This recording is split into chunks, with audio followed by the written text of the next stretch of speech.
121, 122, 123.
Доброе утро, уважаемые участники. Good morning, dear participants. First of all, let me, I believe, on behalf of all the participants, express our big thank to our host for the beautiful dinner in a very nice place.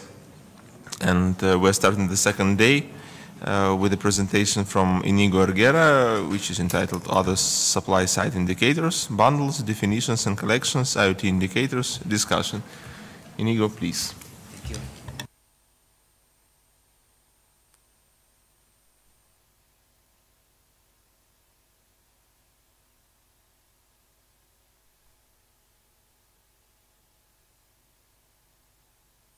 Now? Yeah. Okay, thank you. Now, good morning to everyone. Let's have a session now on additional supply side indicators, and we are going to see very especially on bundling, which is a very interesting one, and then just a few words on the Internet of Things, which has been discussed over the ICT expert group for a while. Now, I will focus then on bundles. Well, first of all, let me motivate it. Why? Well, first of all, because from a practical level, as you know, the ITU is collecting two indicators on bundles already for a number of years. This was a new thing introduced like 3-4 years ago, and it has been collected for the last years. The bundles collected are only two. As you know, bundles can be numerous and have a huge variety, and we will be talking about this. So I will focus on what ITU is collecting and the definition, and then I will be focusing as well on problems in collecting and measuring bundling. One of the problems with the bundling, well, I should define it first of all. Bundling is the fact that you are selling to the retail level, you are selling two or more services, final services, in a same commercial offer, in exchange of a unique price and as a bundle contract. I will be more specific about the definition. Huh? Hence, the selling of final services, okay, keep in mind that we are going to be talking about only the typical 5 basic final telecom services, which is fixed telephony and fixed broadband, mobile voice, mobile broadband, and pay TV. And we are going to be playing around these 5 final services in any combination that you can imagine, and this is the bundling. In different countries, there are differences in the bundles being offered. Some countries, they offered only the double play bundle, which is the typical one, which is fixed telephony together with fixed broadband. Very spread among the world is as well the mobile bundle of mobile voice, and mobile broadband. But then a lot of combinations here take place, depending on country per country, and depending especially on the horizontal or sometimes even vertical integration of the operators.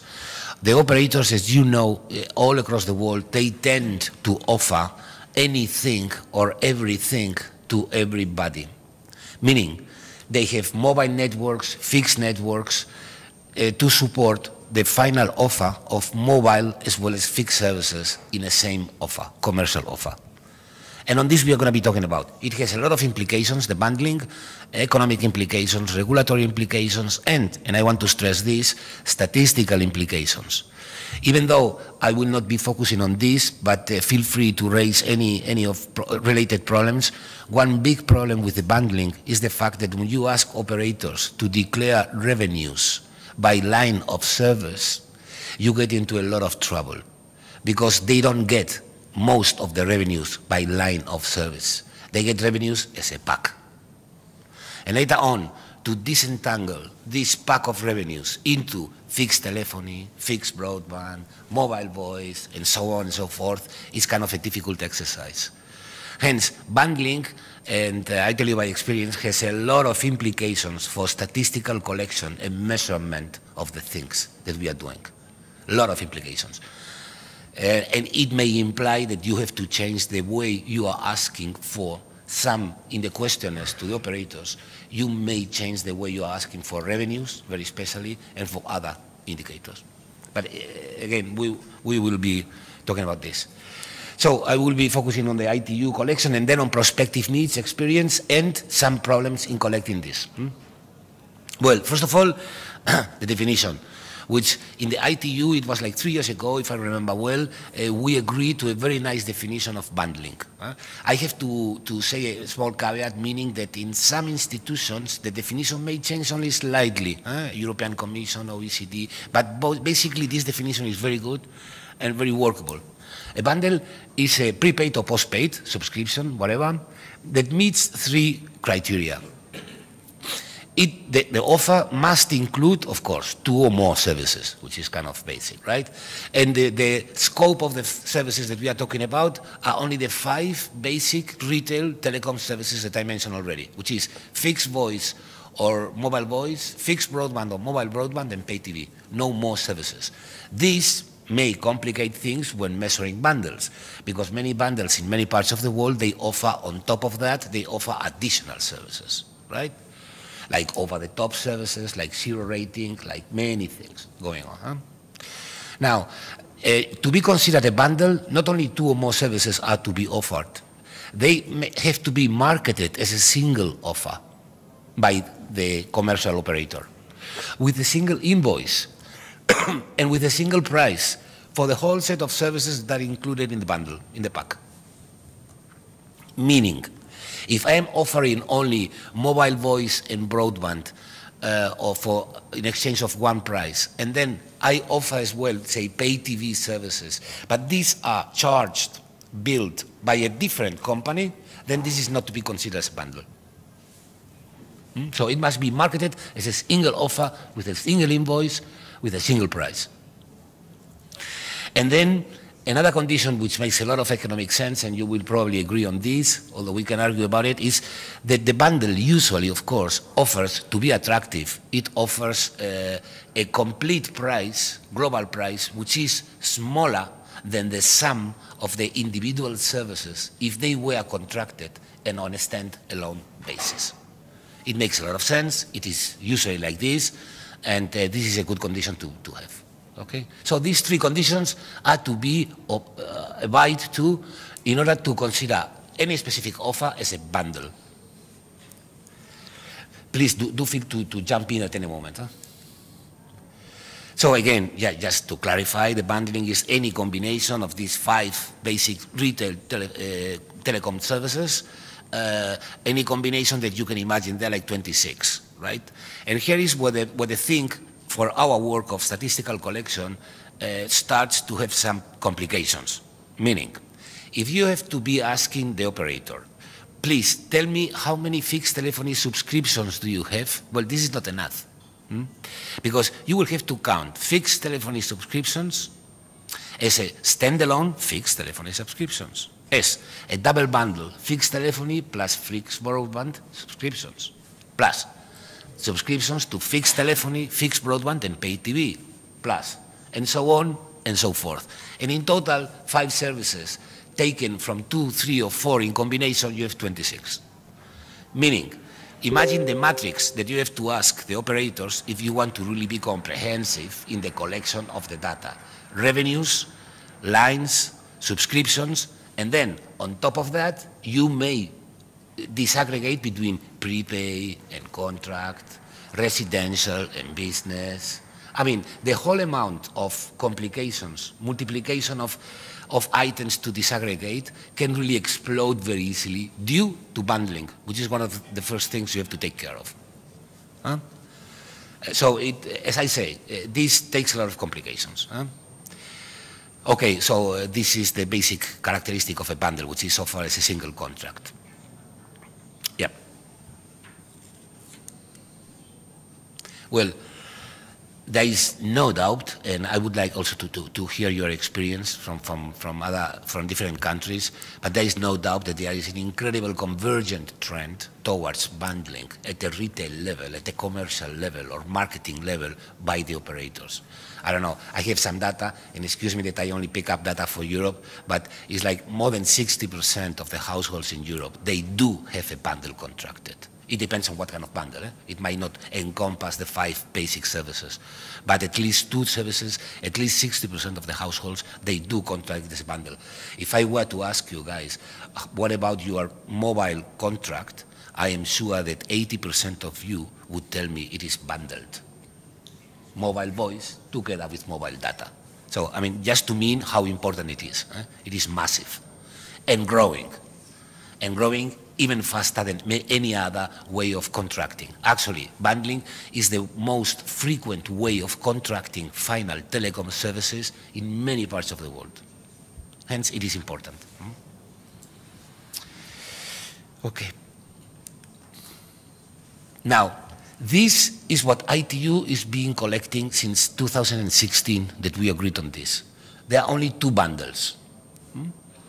From then on, I will be explaining problems with the measurement of bundles and other bundles that are being considered by ITU in the ICT group, are being considered to be a candidate to be asked for in the near future. But the 2 basic ones that are being asked already are the typical double play, which is fixed telephony together with fixed broadband, and the typical or basic triple play, we call it, which is fixed telephony, fixed broadband, and pay TV. These are the more basic bundles. Let's go for the definitions, of course. The definition for the typical double bundle is fixed broadband and fixed telephony is the number of bundled telecom subscriptions that includes these 2 services. Only those subscriptions that meet the 3 criteria that I established before are to be considered as bundled. And additionally, if you are talking about the typical double bundle, fixed broadband and fixed telephony, there may be in the country also bundles that offer these 2 services together with more. Well, these are not to be counted as this typical double bundle. This double bundle is only exclusively to be considered as fixed telephony together with fixed broadband. Nothing else, nothing more. Nothing less either. This is important. But this bundle is, even though I like to hear you guys, but this bundle is kind of very common. Another bundle that is extremely common in many parts of the world is the same one as before, but adding up the pay TV service. Which the definition is the same. You know, it must be a common offer at a nice price with these 3 services. One thing that you may wonder is that, well, what if the fixed broadband and fixed telephony is offered by one company and the pay TV is offered by another company? Is this to be considered as a bundle or not? Well, as I said, go back to the 3 criteria thing that we have, you know, which is if it is built by the same company, if it is offered in the same commercial offer, and if it is offered by the exchange of one global price, then it is to be considered as bundle. Okay? Although I tell you, I mean, here combinations and complications may show up. Okay, well, so far, and I don't want to mix things, so far what the ITU is being collecting, which is the typical double and the typical triple, full stop. From now on, I'm going to be talking about problems in collecting it and additional bundles that might be considered. For example, in the 2 years ago, in the expert group on telecom indicators, we thought, we were discussing bundle and stuff, and we thought that due to an incredible convergent trend towards fixed and mobile networks, fixed and mobile services as well, it was of interest to start collecting bundles that actually integrate fixed and mobile services all together. There was a lot of discussion on this. The situation in each country and region of the world may differ, of course, quite a bit, but it was approved that the ICT is now working on a proposal for, in September, October, it will be proposed most probably a bundle that combines fixed and mobile services. Why is that? Well, there are some trends that are kind of amazing, right? Say in Europe, but please do speak up with your own country experience. In Europe, you know that XDSL covered like 90-something% of the households. So almost every household had a fixed telephony connection time ago. Well, it is funny, but it is the fact that fixed telephony connections are being diminished over time. People are switching off the fixed telephony and not using fixed telephony. They are though using fixed broadband, of course, but they are not using fixed telephony, and they are using more and more and more mobile telephony. I mean, this is the evidence is very simple. If I were to ask you, on any day that you pick up of the week, how much you talk with your smartphone, minutes, and how much you talk with a fixed phone, the answer would be very simple. Because I'm sure that 90% of you are talking much more with a mobile than with a fixed telephony. And this, I tell you, 12, 15 years ago, this was not definitely the case. Hence, there is a substitution in voice, even in broadband, over time, delaying or diminishing the use of fixed and increasing the use of mobile, which is obvious. And you can see it in usage, you can see it in access, you can see it in penetration, you can see it any way you want. The trend is clear, crystal clear, actually. And this has a lot of implications. Basically, that if you are an integrated operator and you have fixed a mobile network, you are trying to get profit out of this trend, and you are gonna offer mobile service together with fixed service so that people don't get away from you. This is the household trend of having fixed mobile, in Europe by the way, and fixed and mobile access. I don't know, so just a couple of numbers and they are pretty clear, although I will show you more evidence on this. Households, they have only mobile access and no fixed access. In Europe, they are 37%. Imagine, you know, more than a third of the households in Europe, they switch off the fixed telephony line. They don't use the fixed telephony for voice, and they do use only for voice mobile telephony, which is kind of amazing, when the coverage was 100% almost, practically. And there is a clear trend of having, you know, mobile together with fixed or only mobile. But there is more evidence. This country by country, of the 28 countries in the European Union, households that declare having a mobile telephone access but no fixed. Look at some countries like, I don't know, Finland, you know. This is pretty amazing, really. Look, I don't know, any country, Bulgaria, Lithuania, Austria, like 67% of the households declare having, or maybe you can interpret this as using mobile access and not using the fixed line for voice. This is pretty amazing. Huh? Hence, I just want to argue in favor of this convergent bundle, fixed and mobile, that the ICT group is working on in order to rationalize a trend and to measure a trend that is kind of widespread in many parts of the world. Huh? Let me show you more evidence, because this trend of substitution of fixed in favor of mobile access is pretty clear in Europe, in many other parts of the world as well. These are the people households that combine fixed together with mobile, which are the yellow ones, or the households in blue that have only a fixed telephony access. Look how they are very much reduced, or the households that only declare having or using a mobile access. I mean, the trend is pretty clear.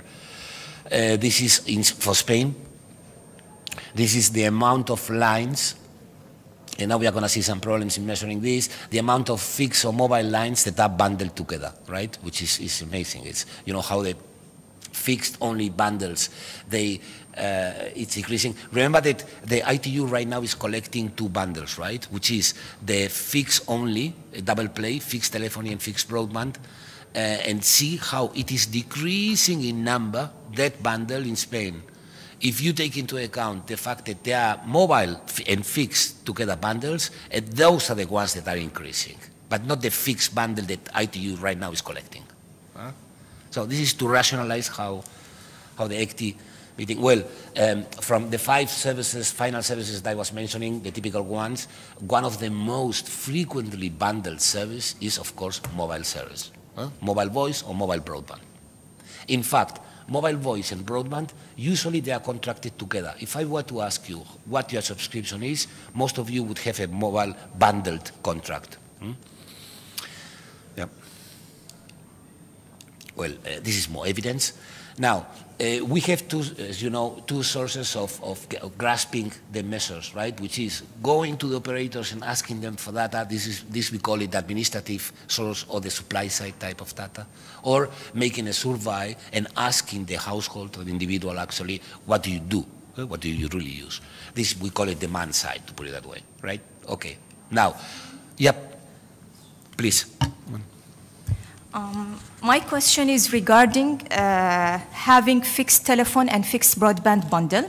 So if a subscriber is having fixed broadband and fixed telephone, but he's not frequently using fixed telephone, let's say he's using fixed telephone for once in 6 months.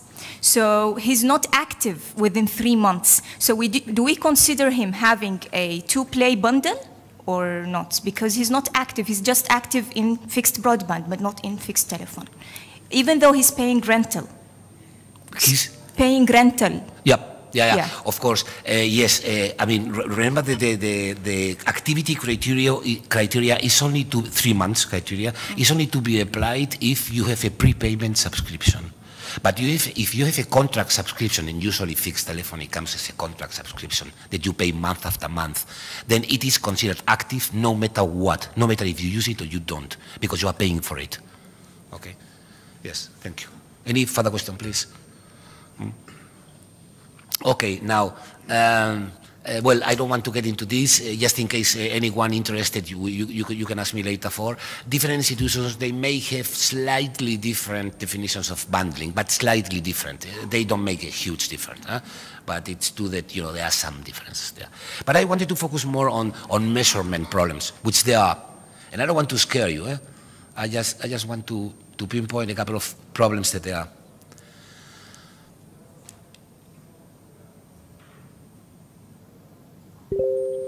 Yeah, suppose, I don't know, you want to measure the bundling in your own country, and you can rely on operators' data or on surveys.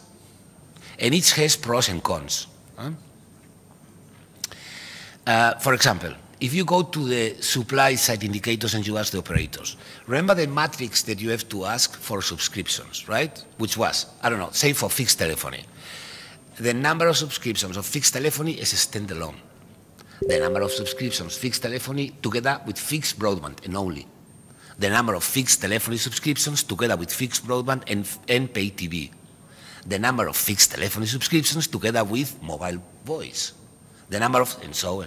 26 in some, right? Combinations.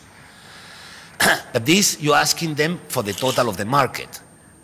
But remember that the bundling, you want to measure it, if you can, at the residential level. So you have to be asking for this whole matrix of 26 combinations of subscriptions, you have to be asking it for residential and business.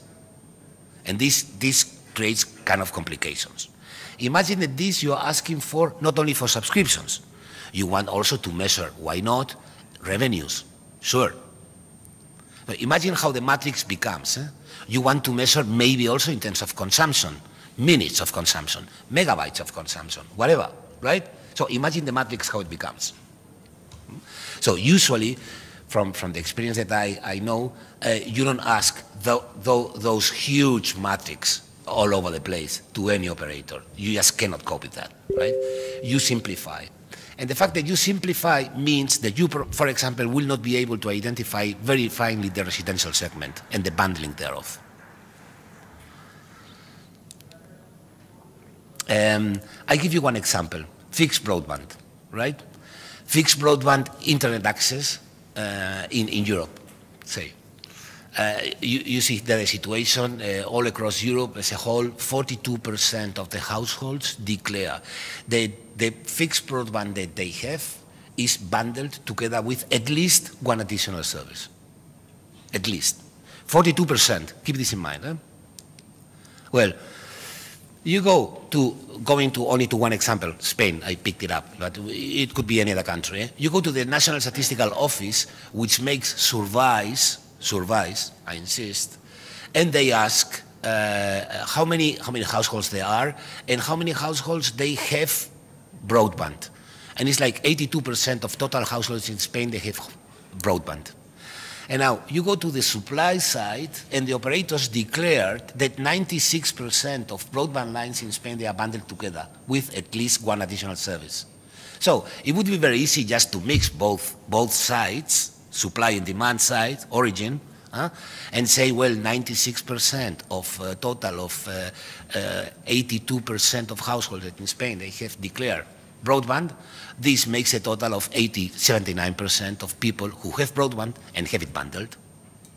But if you go to some other evidence to contrast if this is correct or not, like the Eurobarometer, which is a survey made all across Europe, almost every year, you realize that only 47%, half of what you expected, declare to have broadband and bundled. What I want to pinpoint here is the fact that with any measure, supply side or demand side strategy that you may have to measure bundling, both have pros and cons, clearly. The best you can aim at is, if you're lucky, to have a lower bound. If you mix supply side with demand side evidence, it's not that easy, for many reasons. Let's go to the demand side. If you ask a household member, do you have broadband? He will most probably know. But if you ask him, what kind of speed do you have? He most probably will commit a lot of mistakes. If you ask him, do you have broadband together with something else? It may be that he knows, it may be that he doesn't, because he doesn't pay the bill, maybe. He's not the person to pay the bill. You know, the household pays the bill, of course. But he may not be aware of how many services were included in the bundle, right? This from the demand side. But let's go to the supply side. From the supply side, it's very easy, and this is what we are usually working on, which is the fact that the matrix you have to ask of data to the operator is so big and explodes so easily that you cannot have all the disaggregations that we like to have, like residential and business, like each of the combinations of the bundle of the 5 services together. You cannot ask for everything that you want to know in order to really measure bundling with a lot of precision.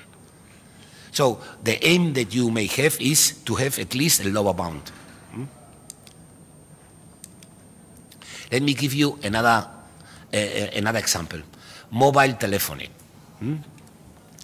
If you go via survey and you ask the people who is replying to the survey, do you have mobile telephony bundled together with something else?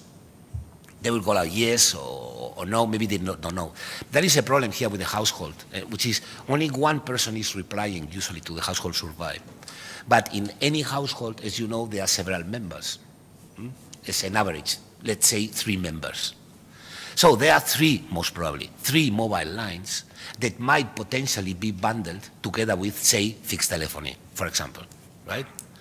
But the household representative is most probably not gonna tell you, yes, I have it bundled, and the 3 of the lines that we have in our place are bundled together with fixed broadband, fixed telephony. They are just gonna say, yes, we are bundled, but you don't know how many lines are bundled. Am I clear? So from the survey based, you can get a very nice idea as a lower bound of how much the households at least bundle one line together with other things, but you cannot get a precision with how many really mobile lines are really bundled together with any other service. Am I clear, more or less? So you have pros and cons. Yeah, well, this is the example on residential versus business. Well, and another thing is that the fact that you don't have, very often you don't have the distinction between residential and business when you ask the operator on data.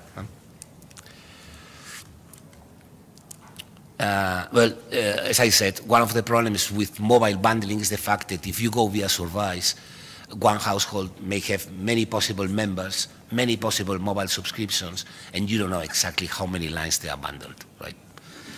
From the supply side, you may get a pretty good estimate of how many mobile lines they are bundled, not caring about each individual household, of course.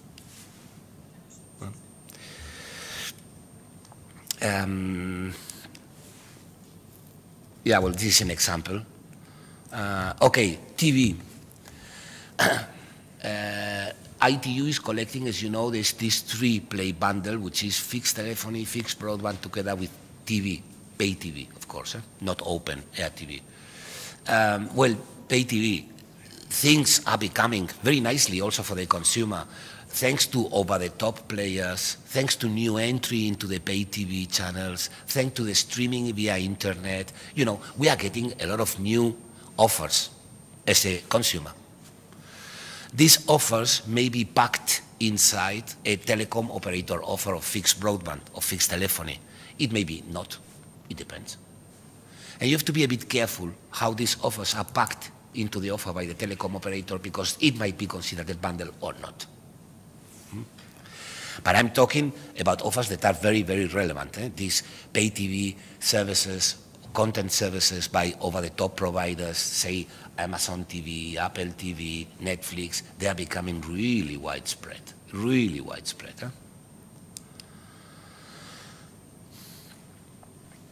And there are some problems in measuring it, because of the numerator and the denominator, both have problems. The denominator would be just over the total pay TV market, right? Well, I don't know how many of you are coming from the regulator, but I would like to ask you, how many of you are really measuring with precision? How many subscriptions to over-the-top pay TV are you collecting really this indicator? With precision, not missing out anybody. I would like to ask you, because from what I know, many regulators are not even competent legally to ask for this subscription data to the OTT operators. Hence, you are missing a big chunk of the market, and you cannot include them in the numerator. Then, the contracts. A contract between a content provider and a telecom provider, if the offer is integrated and they are two separate entities, may be complex.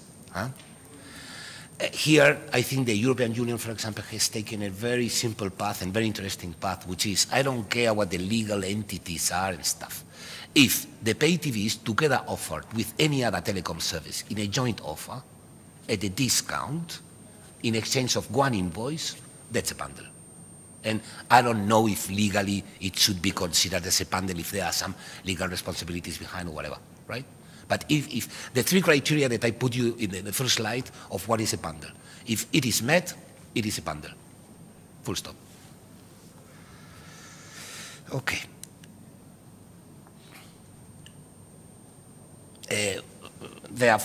Hence, you know, since there are difficulties in measuring things, for example, in Europe, only like on average, like 3% of households, they declare having an OTT over-the-top service like music streaming, video demand, pay TV, content, being bundled together with some other telecom final service. Only 3% in Europe. This is probably less than a lower bound. There are problems in measuring it. Okay, so much for the bundling. I didn't want to scare you. I just want to mean that it is very important to measure it, even to try to measure it. There are problems in measuring it, both from the supply side and the demand side, but it is extremely important to measure because the trend of convergence is absolutely clear and practically all over the world. So this was on bundling, and then let me dedicate only 5 minutes to the Internet of Things. Yeah, sure, please. So your advice, Professor, regarding the data collection of the bundles, it would be better to collect it from the supply side and not from the demand side? The difficult question. Since we are dealing mostly from the equity point of view, from the supply side, I would really recommend to collect it from the supply side. It gives you much more precision as soon as you want to disaggregate on any dimension. So I really recommend this. But it is not that costly, and it helps for a checkout at least to try to collect it or at least to measure it via surveys, because it gives you also a lower bound measure of where the bundling is. But I think you can get more precision in terms of bundling if you ask the operators individually how much bundling do you do for each specific combination of services. Yes. Yes. Yeah. Good morning. Just a question related to the pay TV services.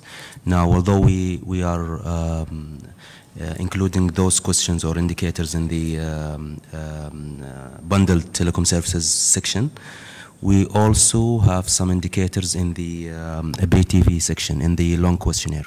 So you also ask separately about the pay TV subscriptions in that section. My question, whether there is any contradiction or difference between the two indicators, the one that is with the bundled, services, and the one that is separately collected. This is number one. Number two is that, yes, you're right. I mean, as regulators, we only focus, or most of the time, we only focus on the licensed operators when collecting the pay TV services. Now, for example, in our country, we know, for example, that OSN provides some pay TV services, okay, though we don't collect. So, whether that indicator is still, missing something, or? Thank you. Thank you. Well, missing something, I guess any regulator is missing quite a lot of things, to be honest, especially with the over-the-top type of services. So, and I guess this is the thing that it is changing over time because, regulators are getting more and more competences, legal competencies now to collect data and stuff like this, right? Okay. Now, I don't see contradictions, at least nominal contradictions between the both sides that you were saying, bundle pay TV or standalone pay TV. I don't see any contradiction there. The problems in measurement there are, but not contradictions in definitions, as far as I'm aware of. And the problems, but the problems in measurement, I didn't want to scare you guys. It's just, a normal thing, and we all know it from the day-to-day life, right? So, I mean, it is no surprise for you. The best thing is to measure things with as many sources as you can, of course, right? And as much detail as you can, with all the limitations that we know we have, right? But I would insist in trying to measure this from the supply side, because it can get you very good, closer to reality, say, approximations to what the real bundling is. But bundling, and I didn't mention this, but you are aware of it, is much, much bigger than what I'm talking about. In any offer that you have most probably as well zero-rated services. You have as well additional services that I didn't even mention here, besides the 5 typical retail services that I'm talking about. Hence, bundling in the digital world is kind of the most frequently, absolutely way of contracting services. Hence, it is a much bigger issue than what I'm talking about. Thank you. Well, if you want, I can mention in 5 minutes some on Internet of Things. Basically, because the topic is extremely interesting, it will be of high relevance for all of us. It has been discussed during the last 2-3 years at least, both in the ECTI and in the EGH, in the demand side expert group, and it attracts a lot of attention. To be very specific, to be very concrete, let's keep in mind that ITU is asking data only on a small portion of this, which is the M2M, machine-to-machine subscriptions. It is asking data, as you know, since 4 years ago, something like this, and this is very important, even though it is a small portion of what may become the Internet of Things. The Internet of Things may explode, most probably, with the new 5G standard, but everything, at least I'm trying to synthesize the conclusions that I got from the last 3 years discussion in the ECTI and EGH. It is a bit premature to try to define how the IoT will evolve and mostly how to measure it, which is our problem. right? How to get approximations of it. It is interesting, it will explode, most probably, it will be very successful, but it is very premature to propose new measures on this, right? This is a bit, in a nutshell, the conclusion of the last year's. But, of course, it is an open issue, absolutely open discussion in the ECTI and EGH, and everybody really is really welcome to get involved into this debate, because it is very important.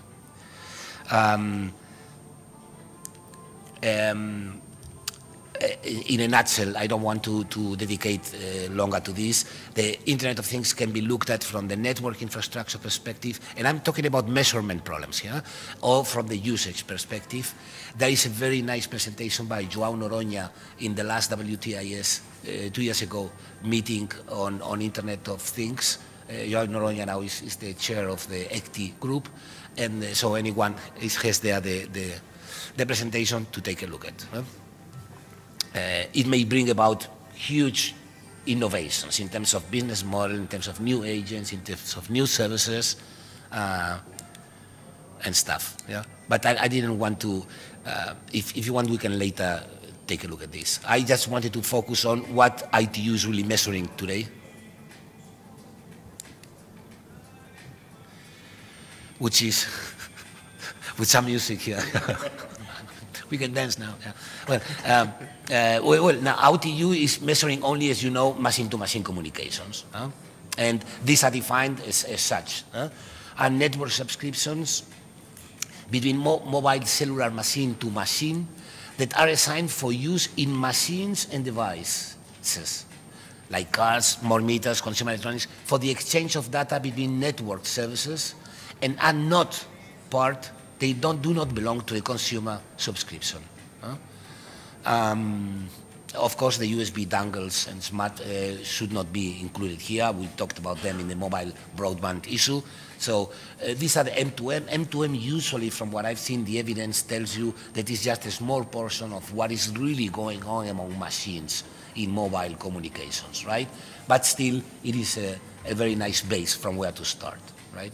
But I just wanted to insist on this indicator because we have to reply it to provide it to ITU.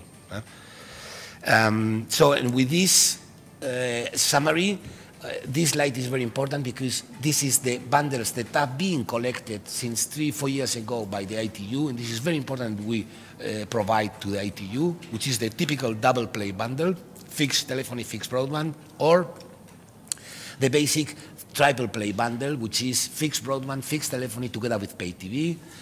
Be aware, and please do get involved in the discussion on the new convergent bundles that may be proposed in the ECTI very soon, which is bundles that combine fixed together with mobile services as integrated packs in any combination, because here we can talk about combinations, and this will be proposed most probably, and it's very interesting also to be measuring this, and for now, in terms of Internet of Things, which is a very open debate, and I invite you also to participate in it because it's a very interesting debate in the ECTI and AGH, that for now we are collecting only machine-to-machine subscriptions, which is not what makes us happy, but it is more than something to be collecting already. So, and I think this is, yeah, this was it. Thank you. So, any questions?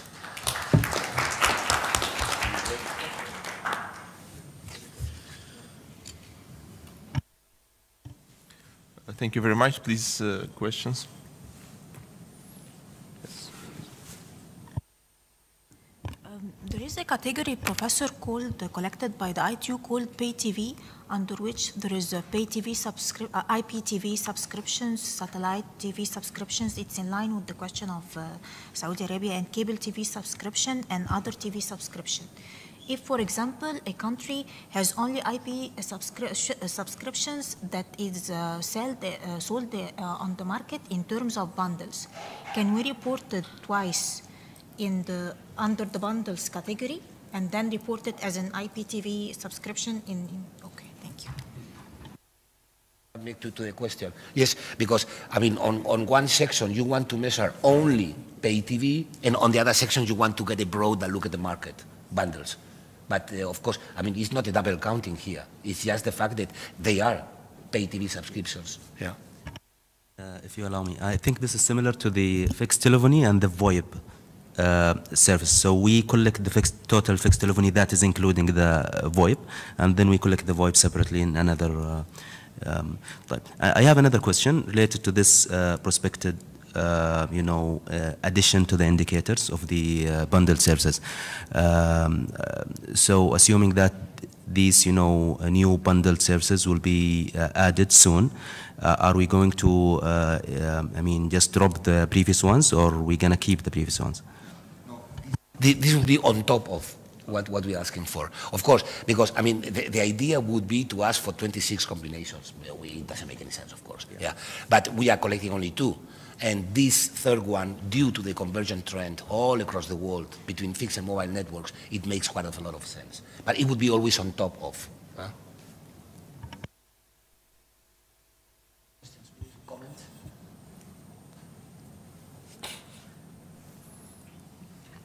No, I don't think so. So if there are any other comments, if there are no comments, then we break for coffee now for till 11. Yes, so we have a coffee break.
Dear participants, we resume our workshop, and now we have on our agenda, we have the country roundtable supply side indicators. So as Karim introduced the purpose of this roundtable yesterday, countries are invited to share their experiences, and here I hand the floor to Inigo Erguera. He will be the chairman of this roundtable, and he will tell you what to do exactly, please.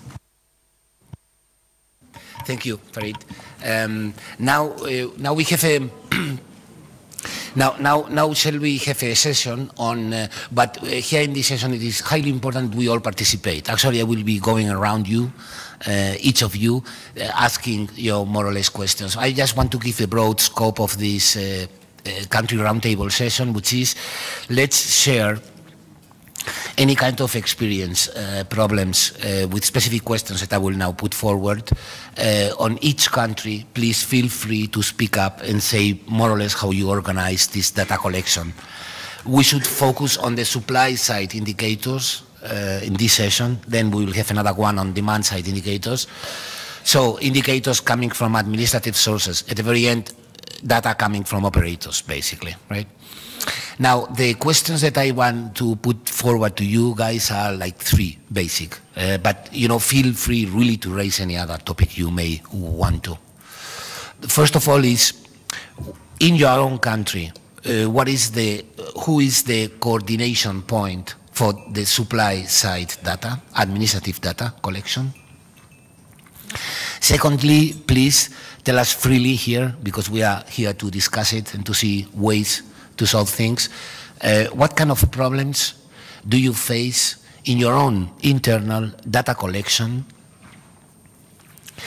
Third, what kind of suggestions for improvement do you have as well in this data collection, and now focusing on ITU indicators? If you have any problems with definitions, scopes, objectives of each indicator, and feel free to raise any problem with any indicator that you may wish.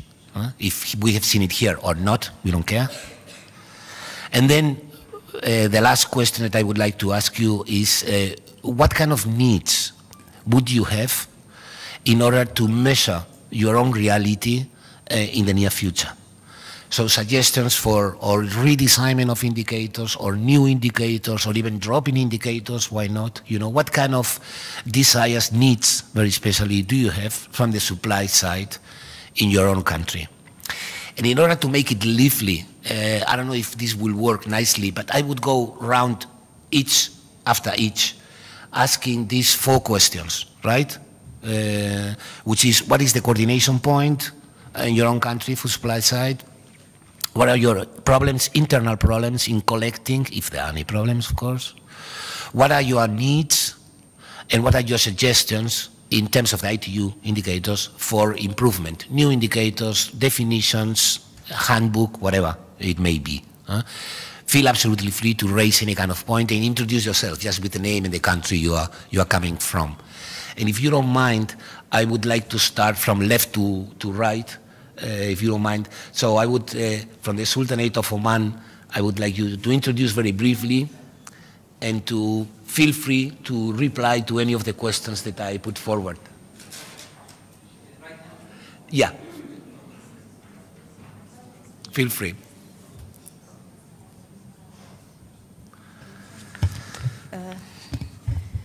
Assalamu alaikum. So, in our country, in Sultanate Oman, we as Telecommunication Regulatory Authority is the one responsible of collecting administrative data or supply side indicators. We have been working on, or the TRA has provided forms that was designed based on each operator service they're providing, and was shared with the operators for them to provide the statistics or the indicators on periodic basis. So the operators or the licensees are submitting monthly reports, quarterly reports, and annual reports. So in the monthly reports, there are just the main or the core indicators in terms of subscriptions. So fixed subscriptions, mobile subscriptions, internet subscriptions, and international bandwidth, as well as subscriptions by governance or by regions. And then the other indicators in terms of revenue or traffic, let's say employment and other investments, let's say also, they are covered in the quarterly reports. And then in the annual reports, we receive the aggregate, data of the whole year. So currently we are using Excel sheet formats. That was, as I said, shared with the operators. The issue is from our side because we reached a level where the licensees are very cooperative with us. Yes, sometimes we face some problems. There are some issues. We found some mistakes. But when they sit with them, when we sit with them, they are very cooperative. The only issue is from our side. After we receive the data, validation and working with the data, aggregating the data, this is our issue because we receive more than one Excel sheet. This is our method currently. We receive more than one Excel sheet. Yes, Excel is a powerful tool, but if you use it in a right way. Currently, our formats needs a lot of work to be modified, and we are thinking of doing this by the near future because sometimes, Excel sheets are very powerful, as I said, but even very simple things like, for example, merging cells or things like this can affect then your work, and it may be time consuming in order to collect the data in one place and working on this data. So this is one of our issues. Also, Excel sheets are sometimes not friendly using. So that's why we're thinking in the future to automate this system. So instead of having Excel sheets separately received from the operators, we're thinking of automating this process and having portal that operators or licensees can access this portal and provide the data on periodic basis as we are used to do. Still, we didn't start this project. We're thinking about it, and I will be very pleased if other countries are having this, they have this experience of automation, so they can share it with us, because we're still having some issues in the planning, how we're going to do it. Also, one of the challenges we're having now is the validation, because in order to validate, it's not, of course you all agree that it's not an easy job, especially for economists. So we have to understand these indicators before dealing with them, actually, and this is what we're trying to do currently. So the main challenges are the formatting or the process itself. And yes, this is one of the major challenges we're facing. So I would be very pleased if other countries share their experience in order for us to learn from them in our project by the near future. I think this, yes, and maybe one of the challenges is lack of resources. Sometimes it affects our work. And that's it from our side. Thank you. One additional small thing, maybe with some indicators like, allow me to, fixed network coverage, for example, or other indicators. Would you like also to spread any kind of question on this? Yes, actually we face some issues in terms of fixed coverage with especially the new indicators we have. We were trying to measure this before into the introduction or ITU introducing these indicators, but we are facing problems in terms of measuring the coverage of copper network, because copper has been deployed for many, for a long time. So, and it's deployed by one operator actually in our country. It's still there, it's still used. The issue is in measuring or estimating the coverage, because they are saying that this has been deployed before even we were here. So we don't know how to measure or estimate the fixed or the copper coverage. On fiber, it's fine. It's very easy because they just deployed it now.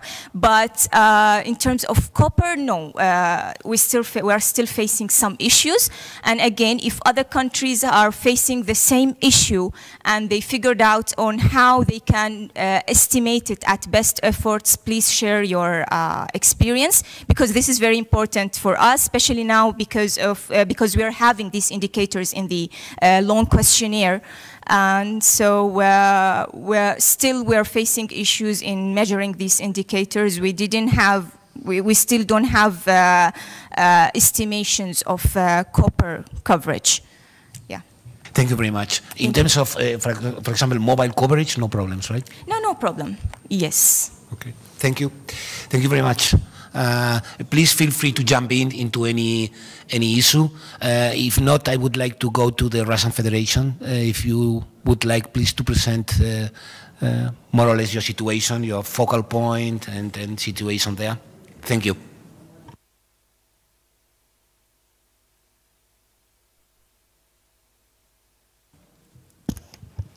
Добрый день.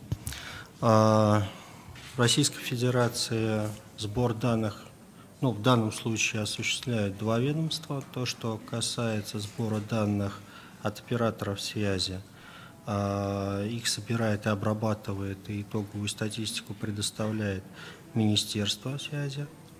А те данные, которые касаются обследования населения, все, что связано с населением, с домашними хозяйствами, то эти обследования проводит Росстат. Это Национальная статистическая служба.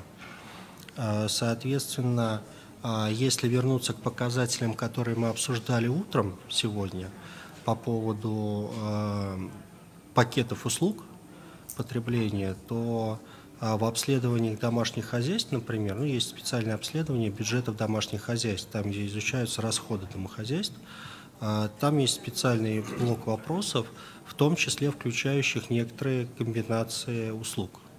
То есть собираются сведения как об оплате отдельных услуг, так и об оплате отдельных пакетов услуг. То, что касается сбора аналогичных данных со стороны предложения, то, о чем мы говорили с утра, то, насколько я знаю, таких данных у нас нет. Я могу быть не совсем точен в этом, но, по-моему, их нет. Собирается просто объем оказанных услуг того или иного вида в общем. Если говорить по показателям покрытия, то здесь, во-первых, то, как вчера обсуждали, есть некоторые вопросы, связанные в принципе, с методологией расчета этого показателя.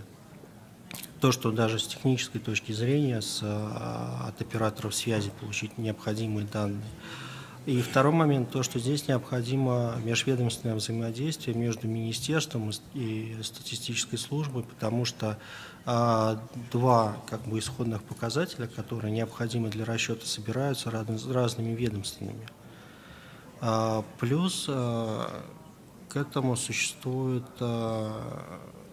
некоторые сложности с оценкой населения, поскольку население подвижно, а перепись населения проходит раз в 10 лет, поэтому, конечно, в какие-то периоды времени приходится достаточно сильно перестраивать выборку с тем, чтобы адекватно оценить эти параметры.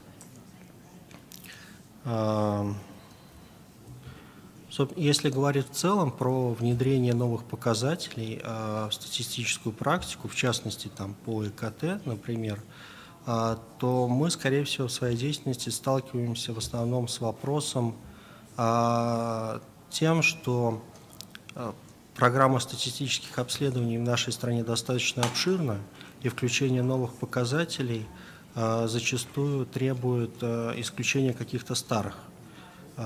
Сейчас проводится политика, связанная с уменьшением нагрузки на респондентов в той или иной степени. Поэтому для нас внедрение новых показателей, оно такое решение непростое и, я бы сказал, где-то комплексное.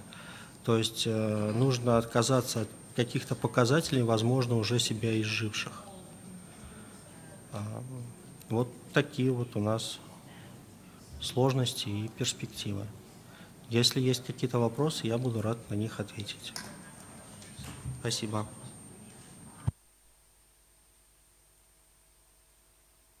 Thank you very much, Rasha, for the. So I understood from your words that the focal point is the ministry, even though many departments, different departments, are collecting data regarding the supply side, and they may lie one of the coordination problems, put it that way. And also on these bundles, that so far you are not collecting this. To what extent are in your country, allow me to make this question, to what extent in your country there are bundled offers already in the marketplace? Because it might be the fact that there are not that many bundled offers already.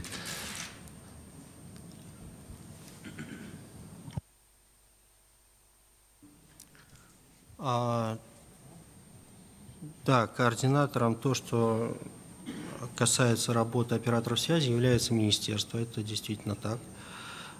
Соответственно, информацию о них тоже собирает министерство. То, что касается пакетов услуг, то вопрос по затратам домашних хозяйств на эти пакеты, он уже несколько лет собирается. Я не могу сказать, что как бы это прям подавляющее большинство услуг оказывается именно в рамках пакетов каких-то. Но в целом они встречаются, да, это не является чем-то необычным для нашей страны. Вот. Другое дело, что оценка этих параметров происходит, ну, во-первых, только в стоимостном выражении, то есть у домохозяйств спрашивают, сколько денег они на это потратили.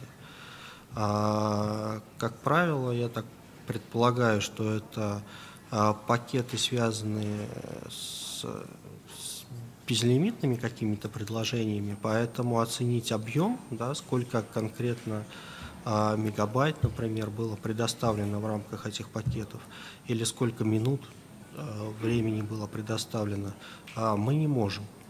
Соответственно, есть второй еще момент, именно связанный с методологией статистики, да, о том, что фактически эти расходы записываются со слов представителей домашних хозяйств, то есть они в данном случае не имеют документального какого-то подтверждения, так как если бы, например, мы собирали бы данные о затратах на предоставление этих услуг или о доходах об этих услугах со стороны операторов связи, например. Возможно, здесь есть какой-то нюанс, но это пока что единственная статистика, которая нам доступна. Вот.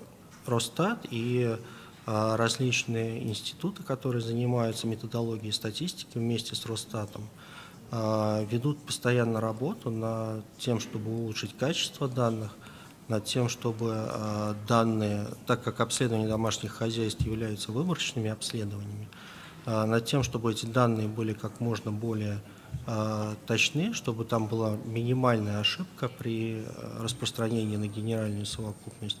И в этом плане я склонен доверять этим данным, они достаточно точны.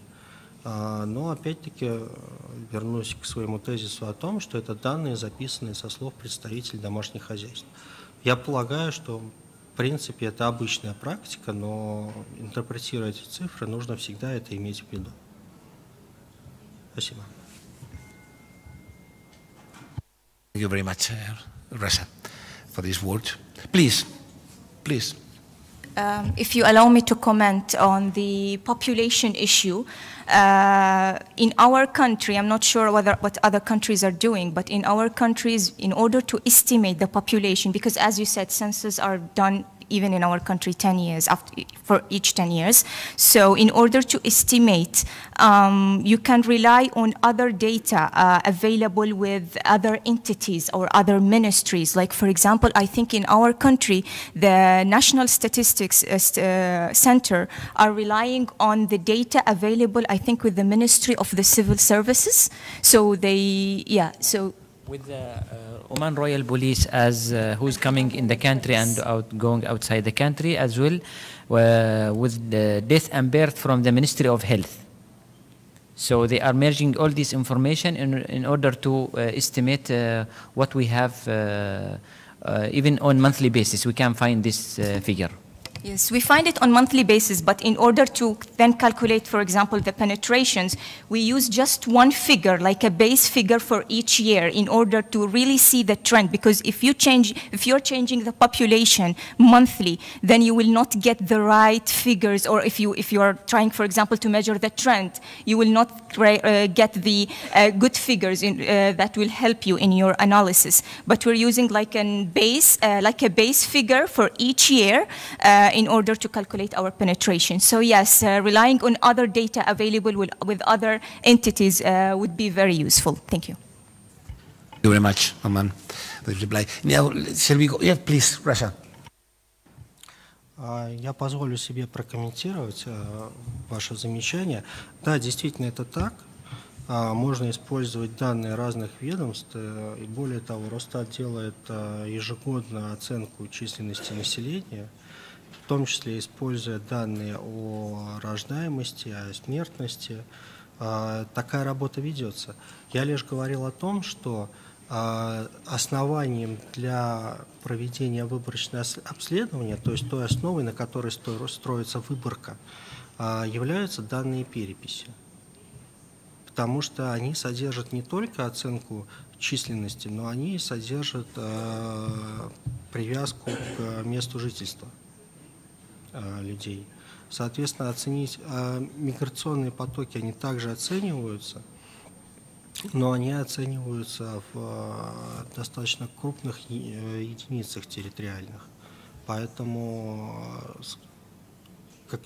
основой для выборки, именно для проведения этих обследований, является перепись населения. Сейчас в России очень большое внимание уделяется интеграции всевозможных источников данных в статистике, не только о населении, вообще в принципе обо всем. И в том числе ведутся работы по созданию национальной системы управления данными, которая должна, по идее, агрегировать данные из всех источников, из всех ведомств, регистров, реестров и, в общем, все данные, которые в стране только могут появляться. Но эта работа пока она еще запущена, она идет. И на момент, если мы говорим о статистике, которая существует сейчас, то перепись населения – это основа для выборки, для обследований по домашним хозяйствам. Вот такая история. Thank you very much. In order to move up, please, Republic of Sudan. Good morning, everybody. My name is Walid from Telecommunication and Post Regulatory in Sudan.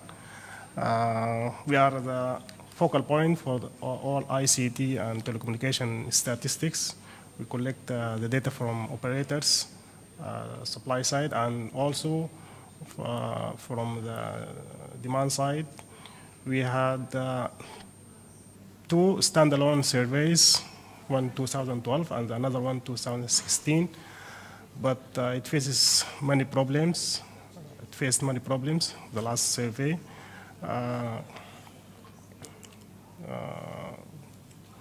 Now we need to update our last data with a new survey with another institution. We will give them a module of ICT, some ICT indicators. that will be done in the near future. And some of the fixed operators, this is another problem, have a problem in counting the actual subscriptions, actual number of subscriptions, because the system counts the subscriptions cumulatively every quarter, and we need to communicate with them in order to solve this problem. That's all. Thank you very much. Briefly now, Morocco, if you want. Good morning, everybody. My name is Mohamed Bougarin from Morocco. In our country, the National Regulatory Authority is responsible, is the point focal of sending, collecting, and sharing, and sending indicators to ITU and others. In our country, this information is collecting by reporting from the operator. These reporting are monthly. We have monthly reporting and annually, and also semesterly reporting. All of these indicators of the supply side are collected through the reporting from operators. We have a problem with the broadband traffic, because in Morocco all offers of services of broadband fixed services are unlimited. That way, operators don't calculate the traffic on periodically to send it to us. Use it to calculate. It will be a good thing to facilitate the work of collecting information from the operators. Thank you very much. Thank you very much, Morocco, for your intervention. Yes, Uzbekistan, is there? No. Good morning, dear ladies and gentlemen. So regarding collecting statistics, first of all, I want to tell that we have also the way of collecting method. First is operators quarterly, regularly send statistics, and second, it's based on request of ministry. So the main coordination comes from Ministry of Information Communication Technologies, and the second, based on collecting method, it's also based on Excel, and that's why, according to recommendation, if it's for ITU, if ITU prepares some automatically tool which is helps for all countries to collect data automatically, not based on Excel, I think maybe it can be help to all other countries. So this is based on our collecting data. And second, based on statistics, we also have statistics sent to our statistics organization, Uzbekistan, and these statistics will send about the population of our country. We take from statistics organization of Uzbekistan, and also it comes yearly report in our country, and based on this information we know the population of Uzbekistan and other regarded data. That's all. Thank you very much. Thank you very much, Uzbekistan. Yes, please, the next one. Oh, the second one, yeah. Then. Hi, everybody. My name is Mut'ab. I'm from Kuwait. Not comment because I don't speak English, good English. Thank you. Thank you, Kuwait. The next one is Kyrgyzstan. Здравствуйте, дамы и господа. В Кыргызской республике сбор данных производит в области ИКТ два органа, госоргана. Это, во-первых, непосредственно Национальный статистический комитет, который скажем так, правомочен соблюдать требования по сбору данных по домохозяйствам в том числе. Второй же орган, он выступает в качестве регулятора, как и во многих других странах, как мы уже услышали, является Государственное агентство связи при Государственном комитете информационных технологий и связи Кыргызской Республики. Говоря уже о сборе непосредственно от операторов связи, то в рамках непосредственно лицензионных требований операторы связи ежеквартально предоставляют отчетные статистические данные согласно формам, которые утверждаются Государственным агентством связи по согласованию с Национальным статистическим комитетом.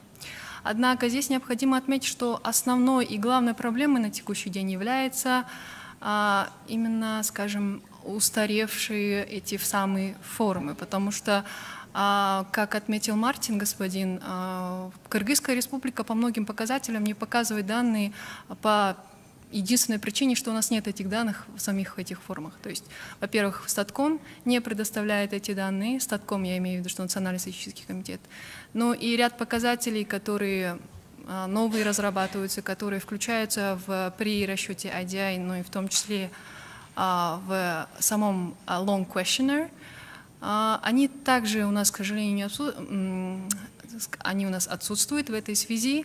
Мы непосредственно запросили региональное отделение МС об экспертной помощи в части как разработки и пересмотра новых форм отчетности с учетом включения всех необходимых индикаторов и показателей, которые здесь очень активно обсуждаются.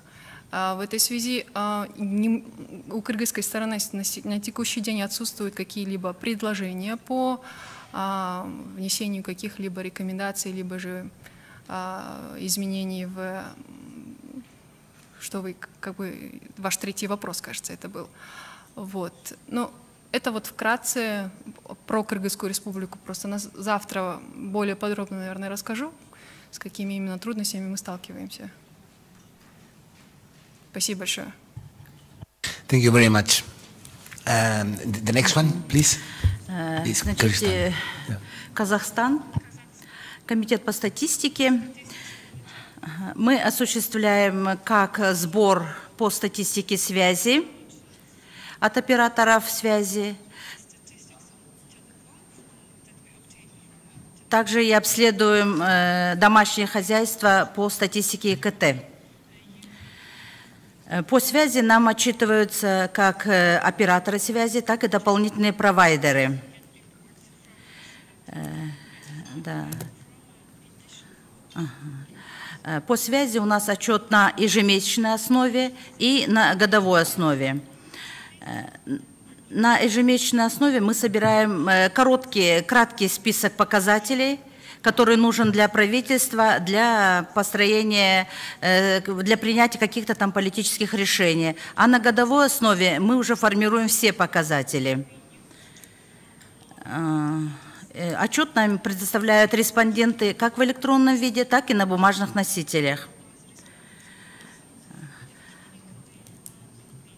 Обследование домашних хозяйств по ИКТ мы проводим на годовой основе. Основой это выборочное обследование. Мы обследуем 21 тысячу домашних хозяйств. Основой выборки, то есть генеральной совокупности, является статистический регистр жилого фонда, который актуализируется у нас ежемесячно. Несколько лет назад мы пользовались основой выборки данные переписи, но данные переписи не актуальны, потому что перепись проводится раз в 10 лет.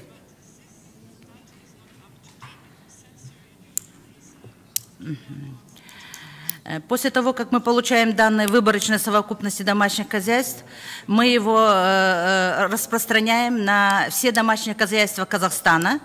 Все, что касается пользователей, людей, то мы его распространяем на население Казахстана.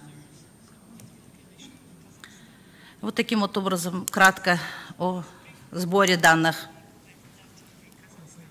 Thank you very much, Kazakhstan. Iraq, please. Yeah, thank you very much. This is the Communications and Media Commission of Iraq.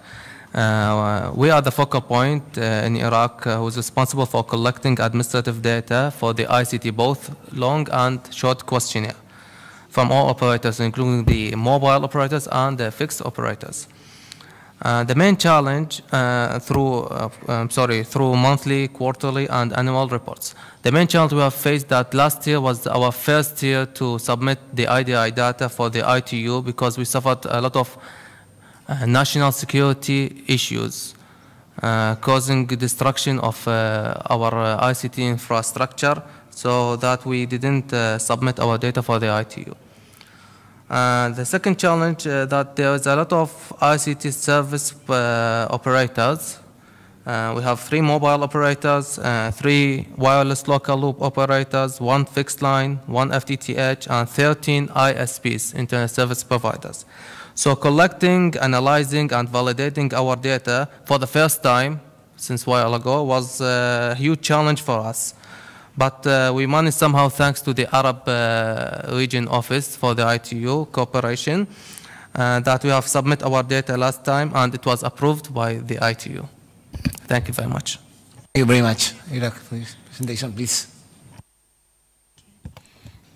Our main focal point regarding the supply side indicators collected from the ITU through the short questionnaire and the long questionnaire is the Ministry of Communication. There are also some other sources of data that is collected from our partners like the regulator. Because if another one did the work in Egypt, we do not repeat it. We just take the data, like for example, the international internet bandwidth, we take it directly from the regulator. We do not, they gather the data and they validate it, so we do not repeat the work. We collaborate together. Regarding the problems, we do not have problems regarding the data of the short questionnaire and the long questionnaire. We only face problems when the indicators, indicators proposed by the ITU is a new one. So like we take a period like from, it depends upon the difficulty of data gathering and the challenges that we face, and if this technology is available and adopted in Egypt or not, like for example, with regards to 4G and the introduction of the coverage when it was introduced by the ITU. It took us, for example, 2 years to begin to report such figure. The same with regards to subscription to LTE, the active subscription. We face challenges with the MNOs to make them understand the definition, especially with regards to mobile broadband and what's the definition of an active subscription. You know about that. And sometimes other challenges are related to the reluctance of some MNOs in terms of reporting the data. It comes from the directors themselves. It's I don't know, maybe it's the policy of the MNO not to report a data line.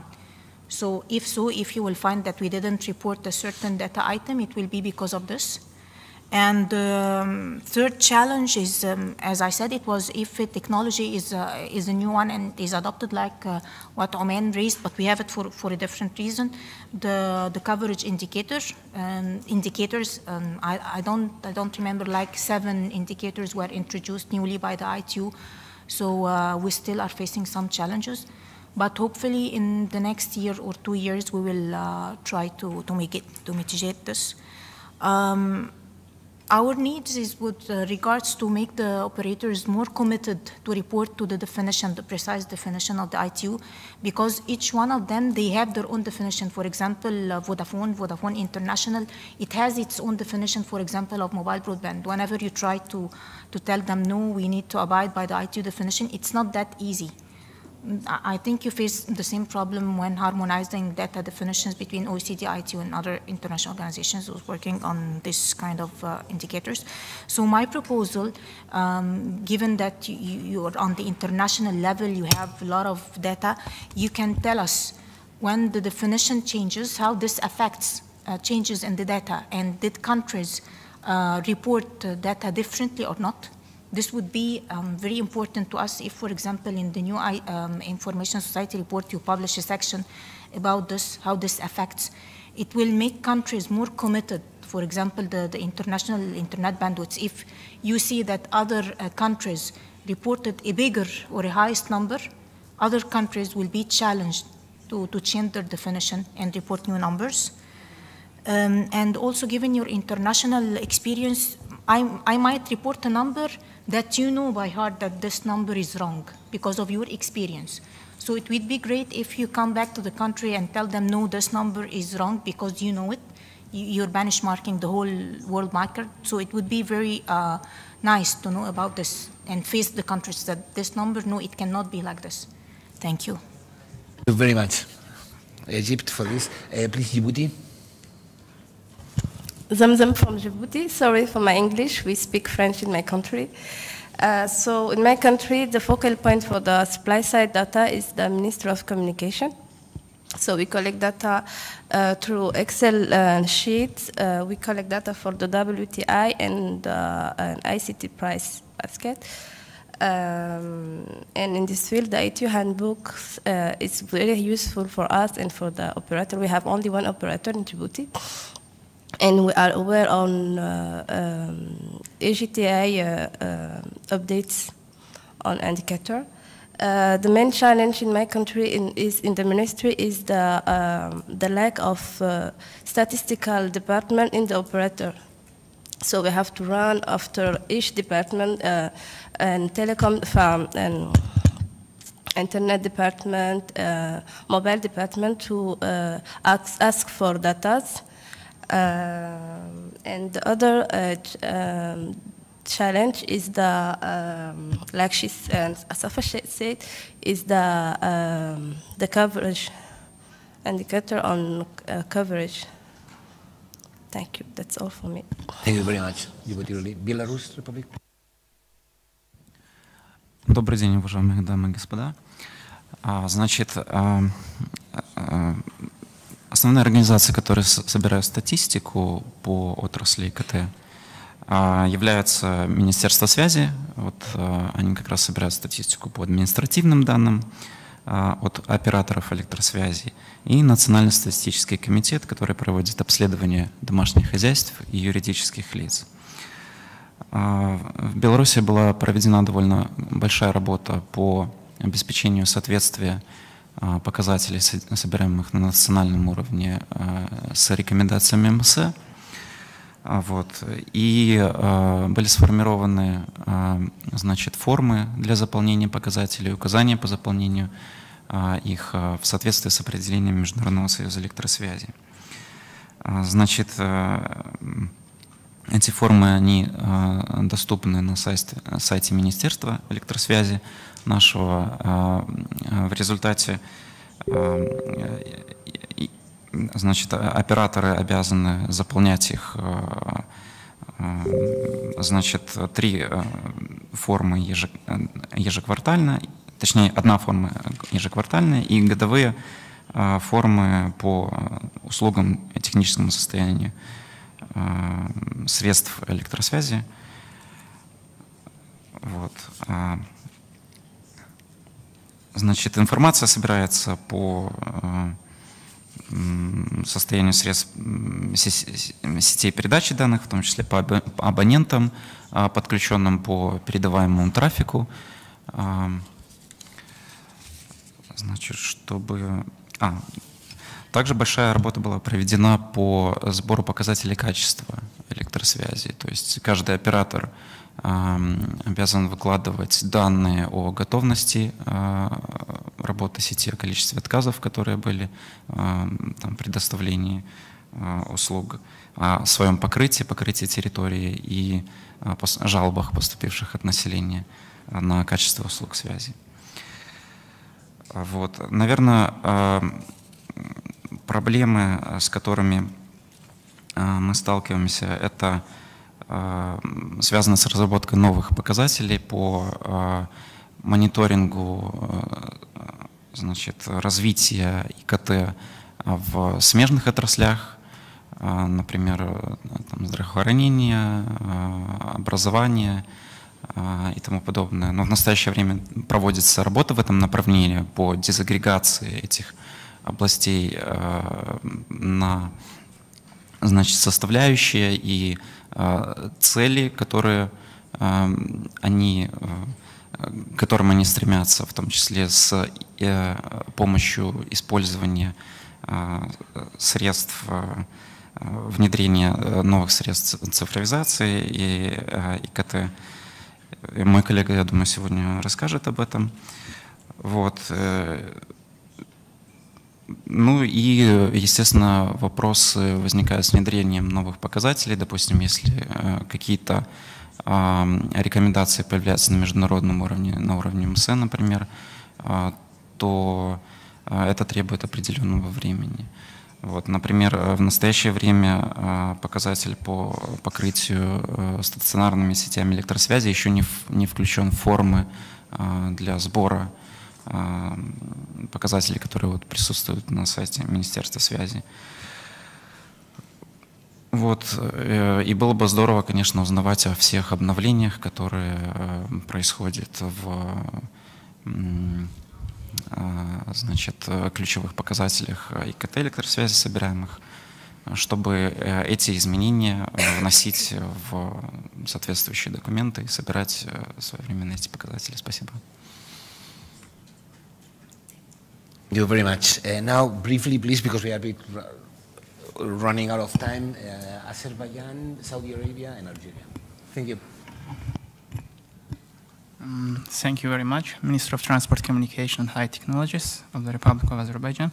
Currently, the statistical data is collecting with our two organizations. Is of course, first one is the Minister of Transport, Communication and High Technologies, and another one is the State Statistics Committee of the Republic of Azerbaijan. And of course, over the last years, the Republic of Azerbaijan implements various kinds of activities regarding the upgrading of its statistic indicators, and recently it was accepted state program by the President of the Republic of Azerbaijan on the upgrading of statistics and adaptation of the national statistics to the international level. Also, regarding the collecting of data, I can say that major problems may be, of course, new indicators, and regarding the short-term reports that we are accept from the ITU, maybe also problem with the time, because in some cases, let's say we collect data annually, and there may be not enough time for the collecting of data. Let's say the minimum time is for April of 14th. But in parallel with this, the minister of our ministry implements also mutual work with the statistics committee regarding the collection of data. And recently, it was we have done works on the upgrading of the forms of report and new indicators that are was included in the ITU. We also included it into the forms of reports, and that's why it's also one of the major ways. And maybe some recommendations it's to the ITU, maybe related to the methodology of, let's say, in parallel with the definition, maybe there you can put there some example of calculations of some indicators, and it also can help some organization during the calculations of these indicators. That's all. Thank you very much. Thank you. Quickly, the focal point for collecting all the administrative data is CITC, or the regulator in Saudi Arabia. We currently collect the data on quarterly and annually basis. The method of collection is Excel sheet as well. However, we're currently carrying out a project to update all the list of indicators to align all the definitions with the international organizations. And as part of this project, we are building a portal to automate the collection process with the operators. So all the new list of indicators will be defined in that portal, will be programmed, and then the operators will be allowed to access that portal with usernames and passwords with all the authority levels, so that someone will submit the data, it will go to his manager to approve it, and it will be submitted then to the regulator, and then we will have all the review cycles, so that I can, for example, or the first level of receiving the data can review, reject, or accept, or return to the operators. We're gonna have all these kind of things. We have just started this quarter, so hopefully, I mean, in the first, maybe by Q3 we're gonna be having this tool to automate this collection process. Quickly, when it comes to the general comments on the issues that we are usually facing, some issues are related to the operators themselves. I mean, you know that we have different indicators should be collected from different departments within the service providers. Now, currently, we have the operators have what they call reporting departments, or the BI, business intelligence departments, where they have their own, tools to report all the data. Now they have, they receive our definitions, and they have their own definitions in the operators. So it is really depending on the understanding of the reporting departments of our definitions, so that they can report accurate data.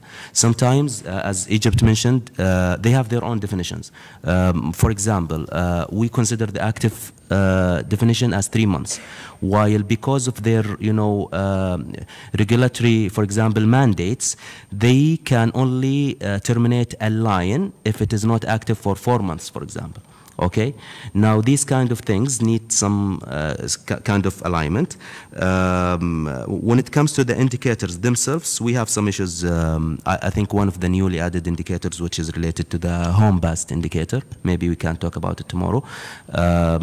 Again, there is no clear definition for a house or a household or a unit, whether a unit or a building that is connected by fiber, and that is, for example, an ODB box is installed, whether that is considered a one house or home. What if the building has a multi-dwelling unit? Okay, so for example, we have this kind of multi-dwelling units, 8 apartments with the lower floor with commercial shops, where there is only one box with, for example, ODB with 16 boards. Okay, so there is a potential of having 16 subscriptions to that box. Are we considering this building as a one home based or 16? These kind of details. I think the active thing is already raised during this meeting. I do agree also with Egypt that we suggest to have this kind of two-way communication between ITU and the regulators or the countries, so that we have the chance of enhancing the data submissions to the ITU. Thank you.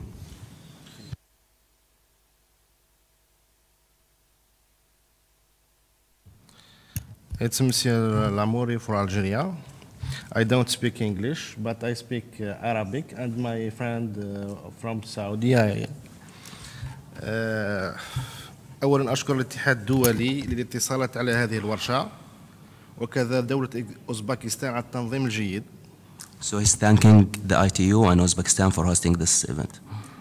في الجزائر نقوم بجمع المعلومات كل 6 أشهر بإرسال قائمة المؤشرات لكل متعامل. So in Algeria they are collecting the indicators every 6 months. وجدنا صعوبة في المسح الخاص بالأسعار. They are having some difficulties when it comes to the price basket survey. حيث أن بعض المؤشرات تكون مركبة. So because of some indicators are being, composite indicators. 500 جيجا زائد 1 جيجا، والعروض لا يقدمها المتعاملين.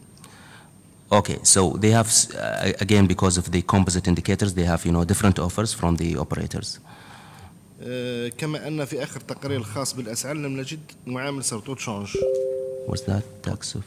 تو تشونج. Okay, so he is referring to the latest report of I think ICT price basket, and he's talking about this, you know, tax of charge.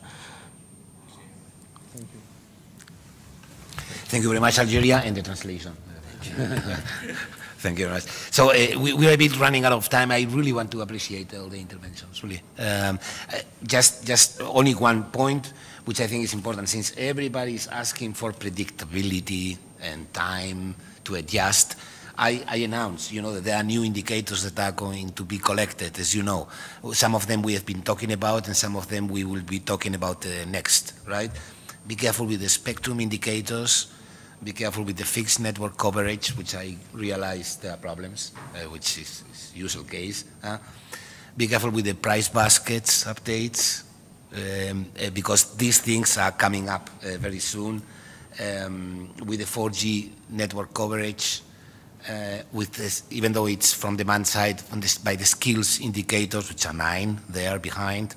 So be careful and do plan, because you know already the definitions, you know already what is going to be asked for by the ITU. So do prepare the field work, because I know it takes a lot of time of coordination in order to get these indicators also prepared for by the time it is being asked by ITU. And with this, and excuse me for not letting more time, I think we should close and get to the next session, right? Because we are out of time. Yeah, and excuse me. No, it's okay. Can you try to be short? I will. At 12, okay. Yeah. So I will be now very, very fast. I will, let's go continuously. Sorry, sure, please. Sorry, just to announce, we expect some changes in the program. We were advised and asked by the host country to reduce a little bit our program for tomorrow, so that people could enjoy a city tour and also just have maybe some free time to rest. So we will try to finish tomorrow by lunchtime, but for this we definitely need to work a little bit more today and tomorrow. So we suggest to increase the length of this session till 1 p.m. and have a presentation of Natalia Amelina from UNESCO before the lunch, and then we might also work a little bit longer, like 15-30 minutes in the evening. And tomorrow we might also start at 9, I think. Then we will be able to finish the workshop before the lunch tomorrow, so that we could give you some free time. And now, please, Inigo. 1 second. Yeah.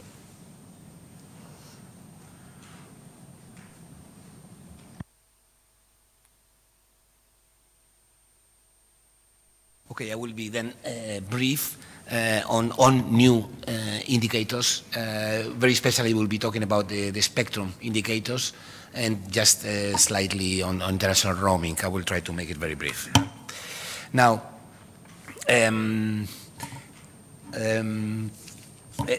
after discussions again in the expert group on ICT telecom indicators from the supply side, there was a proposal to collect data on since we are collecting data already on capacity of networks, for example, international internet bandwidth, and we are getting already data on coverage on fixed networks and mobile networks. We thought it was of interest as well, and there was a proposal to collect data on the capacity of mobile networks. And the capacity of mobile networks is given by spectrum. Spectrum in megahertz, spectrum that has been assigned, spectrum that has been allocated, spectrum that is being used, you know. So there was a proposal in the last ECTI meeting to introduce 2 indicators, which I will explain now, to measure this spectrum capacity, and they were approved. Hence, you expect that you will be asked for these 2 spectrum indicators. The 2 spectrum indicators are the following. First of all, let me just, as you know, the terminology with spectrum is kind of special, and we have to know that allocation is different than an assignment. The allocation of spectrum is just when the authority decides to what service a specific band is going to be used. To what service? I underline this. This is the allocation stage. And then it comes the assignment stage, which is when the authority assigns, really gives, grants part of the spectrum to a specific operator in order to commercially use really that spectrum band or part of the spectrum band. Hence, we have two different stages, as you know: allocation on the one side, which is to give a band to a service or a bunch of services, and assignment, which is to grant that spectrum to specific operators, specific institutions. Important distinction, I underline this. Because the two indicators that are going to be asked are, one is going to be measuring the amount available spectrum in each country, and the other one is the amount that is actually being used. Indicator one, there will be only two indicators. The amount of spectrum offered or allocated or made available for use in a specific country in an IMT system. This is indicator one, which is the total spectrum measured in megahertz, usually, that has been allocated in a given country, meaning made available for use, even though has not been probably been allocated to specific individual operators, but is made available for general use through any national formal publication, such as typically the National Frequency Plan.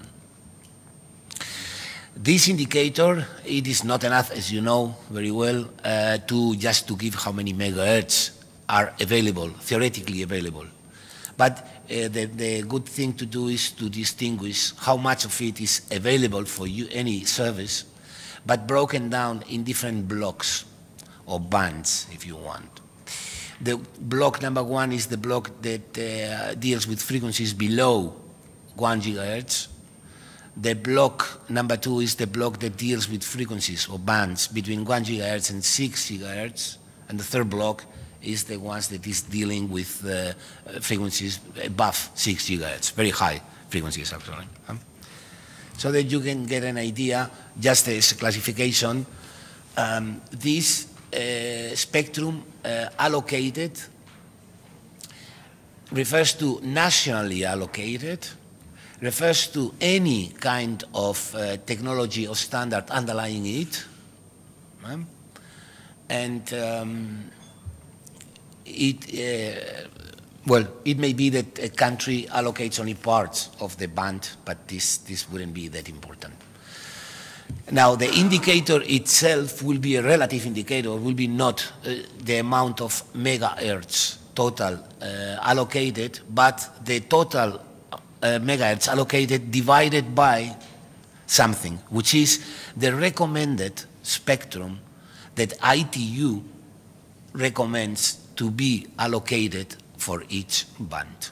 You know, the ITU has a big leg on spectrum, deals a huge amount of work on that, and they usually publishes how much spectrum in each band, which the ITU coordinates internationally, worldwide, how much in each band is recommended to be allocated to services.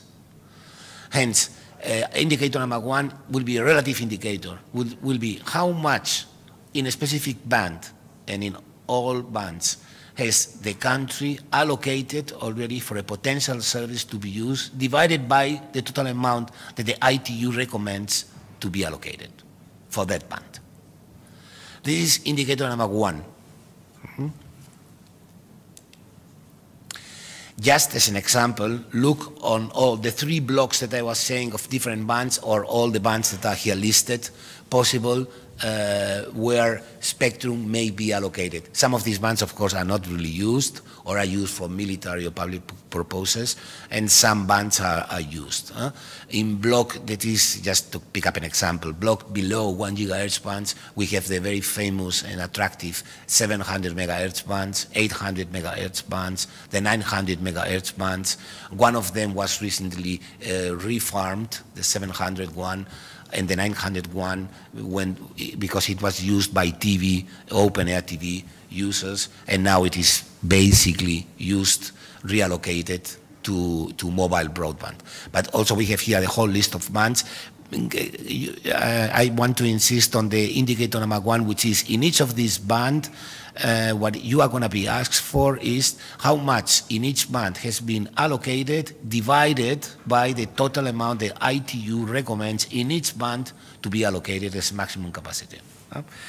It may be that to collect this indicator, from what I've heard of you guys, you are not, maybe your institution is not in charge of the spectrum allocation, or the spectrum management.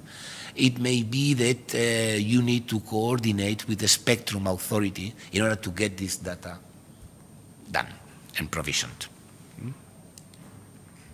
The indicator number 2 is related, but is the amount of spectrum, if you want to see it that way, really used. It is the amount of spectrum licensed or assigned, meaning granted to individual institutions, operators, for use. Usually, as you know, this assignment is done via an auction, via a beauty contest, via any other allocation mechanism. We don't care now at this stage on which one. But the important is that the spectrum already allocated is later licensed or assigned for specific uses to specific agents, usually operators. And this is what we want to measure here. So we want to measure the total amount of spectrum, measured in megahertz, of course, licensed in each country, in each band. The bands also grouped in these 3 blocks, or preferably with all this detail that I was showing to you. Excuse me. Yeah, with all the details of all these bands. Okay. So having cleared this map, we are going to be asking for 2 indicators. One is the total amount being allocated, and the total amount being assigned for each band or for each block. This indicator as well, the data may be collected by the national administration responsible for the licensing spectrum. So first of all, here is the question of the focal point. Initially, you will be asked to coordinate with the spectrum authority in your own country, if it's not the case that you are dealing with it, just to coordinate and to get this data and to report it to the ITU later on. This indicator, well, yeah, I've already mentioned, is again a relative measure because it is a measure that corresponds to a quotient, which in the numerator we have the amount of spectrum really licensed in band, in each specific band, divided by the total amount recommended by the ITU to be granted.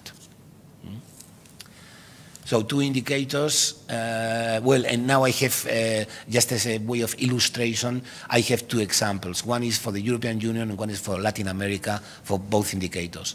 In the European Union, you know that there is a lot of coordination among the European countries inside the Union for the assigned spectrum. And in fact, what you can see is, I have here the picture, you can see for the different bands, and excuse me if you don't see it very clearly, for the different bands available, you can see how much each country has been assigning and has assigned already for commercial purposes. And for each band, you can see, for example, that the lowest in the bottom, the red one is the 800 megahertz band, is practically in all European countries, has been already assigned to a set of operators and is being commercially used.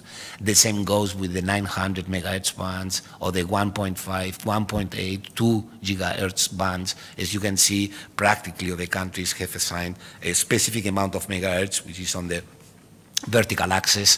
They have already assigned, also not only allocated by assigned to specific operators, this amount of spectrum that you can see here for commercial purposes. And then also, as well, as you can see in gray, there is quite a lot of assignment in the 3.4, 3.6 gigahertz band. And then we are talking about the 3.6 gigahertz band, which is mainly going to be used probably for 5G, right? And there, the situation is more heterogeneous. At least this was 2 years ago in the European Union. So this is an example of what the assignment really used, granted to operators spectrum is going on one of the indicators that we will be dealing with. And the other one, which is the other measure, which is there is a very nice example for Latin America, which is the allocated spectrum. Allocated, remember, it is not really used, but is potentially to be used for a specific service that the authority declares how to, even though it has not been granted to specific operators yet. So we have here a very nice picture of the different frequency bands in Latin America and the different countries there, if they, in blue, if they have allocated, not yet assigned probably, allocated the spectrum band or not in a specific band. This is a very nice example of how it can be done. Yeah. And then the last thing I wanted to mention is on international roaming. In roaming, again, just before putting what is being measured by ITU, let me clarify, although everybody knows about the roaming in and the roaming out, because it makes a difference here. The roaming in is when you receive a call while you are in a foreign country, and the out is when you are making a call when you are in a foreign country. This is for voice. For data, you can imagine that basically is roaming out, what you have. But let me clarify. The ITU is collecting this roaming out for broadband mobile internet traffic outside the country, which is the traffic volume that has been originated outside the country from a 3G or more advanced, like 4G, LTE network in a specific period of time, right? This data should be collected as the aggregate for the country level. Both the downloading and the uploading traffic should be added up, as it happens with mobile traffic broadband. Remember that we do not want to double count traffic, hence any kind of wholesale traffic should not be counted for, or any kind of walled garden or dedicated traffic should not be counted for, right? Yeah, please. I want to know why it's important for the ITU to measure this indicator, especially with the surge of the OTT, Viber, Skype, so we can we can access from the Wi-Fi. So why it's important to? There was a discussion, as far as I can remember, on generally on roaming, on international roaming, of course, in the ITU, and there was interest in collecting as well the roaming of data, claiming that data is much more, is growing much more at least than voice in terms of roaming or in terms of domestic traffic. And there was interest in collecting as well this mobile internet traffic, international level in terms of roaming. Cannot say more on this. Let me see if, oh yeah, and then, but this is a small point that on quality of service indicators, currently the ITU, as you know, is collecting only the 3 indicators that I put there: mobile cellular's unsuccessful call ratio, the dropped call ratio, and the service activation time for fixed broadband services. There were other quality of service indicators included in the long questionnaire, but some of them, after discussions in the ECTI, have been dropped or not used really. So the quality of indicators, quality of service indicators that you can expect are these 3 ones in the long questionnaires. 2 relate to mobile voice. 1 of them refers to the fixed broadband service. So do be prepared for the long questionnaires to be asked this. But in any case, in the ECTI meeting, the quality of service is a continuous open debate, openly. And there have been in the last years, for example, in the last year, there have been very interesting presentations on how several countries measure the quality of service. And we have here present Oman, which presented a very interesting experience on how to measure mobile, as far as I can remember, quality of service in Oman. The same goes for Brazil and other countries who presented extremely interesting experiences on how to do this quality of service. This goes beyond, of course, what the quality of service 3 indicators are being asked by ITU, by all means. But I know that this is an ongoing preoccupation by everybody. everybody wants to really know and measure quality of service in the main services, retail level, and they are very interesting experiences that I just wanted to pinpoint. So in case anyone has interest, please do refer to one of the countries who have had this experience. Yeah, and this was more or less it. So to sum it up very briefly, we have seen the indicators on spectrum, which are two indicators. One is on spectrum being allocated, so in general, to be used for a specific service. The other one is spectrum really assigned to specific operators. This is going to be asked to you. Do be prepared for this, because in some cases you may be the authority responsible for spectrum, in some cases you are not, and there is some coordination here going on. In case there are problems, do refer to ITU to get in touch. Okay? So, if any questions, please, Russian. Muchas gracias. Yeah, Spectrum, my beloved homeland. So, as about Spectrum, you mentioned two indicators. So first of all, I would like to know which part of IDI, for example, you want to add these two indicators in access or in use, for example, bracket. This is the first. As about allocation, how you assess the situation when you have co-allocation. For example, for 700 frequency range, in Russia we have co-allocation for IMT and DVB-T. So how you assess this situation like that? As about allocation for some of a frequency range below 1 giga, as I know, if we're talking about digital dividend, for example, you have different frequency range for digital dividend in different ITU regions.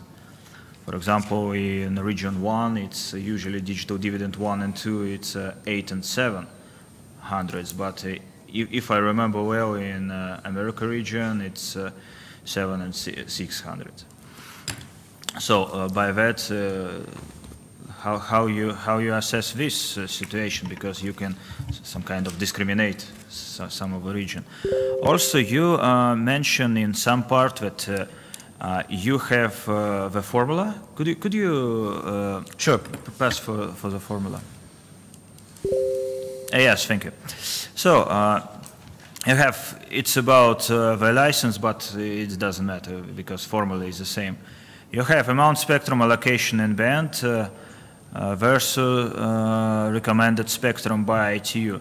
What kind of recommendation you mean? You mean a recommendation made by study groups, because you have mentioned in some of the slides that it's kind of recommendation, or you mention the decision of WRC and included in radio regulation, because it's very different. It's very different situation because radio regulation is a kind of mandatory document, more or less, of course. And the recommendation is just a recommendation. And as you know, that so some of the recommendation made by study group 1 on spectrum management, just to point some of the frequency ranges and bandwidth for certain technologies, just step forward in comparison with WRC decision. So what kind of you estimate? And also you mention only IMT technologies, and I just want to ask why you just count only IMT. For example, why you didn't count some of narrowband things, some of SRD things, because you have allocation, and it's a part of information society too. And when we talk on the indicators on, for example, Internet of Things, you didn't use broadband technologies for all of the application of IoT. For some of the application, you just use, for example, narrowband things. So a lot of questions. I'm very sorry for that. So please. Could you respond? Thank you very much. Thank you. I think I'm not able to correctly answer all of them. I will just try to tackle with 2 or 3. Maybe I didn't explain it correctly. On the denominator, recommended spectrum by the ITU. This recommended spectrum is done by the World Radio Communication Conference, first of all, and it is done by region, and ITU divides the world in 3 big regions. So it is true that for each band, the recommended spectrum may vary from region to region. So this, I think, it tackles one of your questions. Huh? Okay, or 2. Now, yeah, this done by region. On the question of collocation in the 700 megahertz band, you probably refer to, I don't know if I understood it correctly, the shared use of, no, excuse me, then I didn't, yeah, please. Yeah, thank you very much. Yes, shared use is one of my following question, but it's not about shared use. If you look at frequency table, for example, ITU frequency table, you could see that for certain frequency band, for example, for region 1, 2, 3, you have allocation the same band for example, for mobile communication and for broadcasting service. So it could be allocate the same for television and the same for broadband. And actual use could be very, very different. I know that you will count it in the second indicator on license, but the situation, for example, some countries could just co-allocate the technologies for IMT and the different service, but really actual will not use it for this. So it's just a misinformation kind of thinking.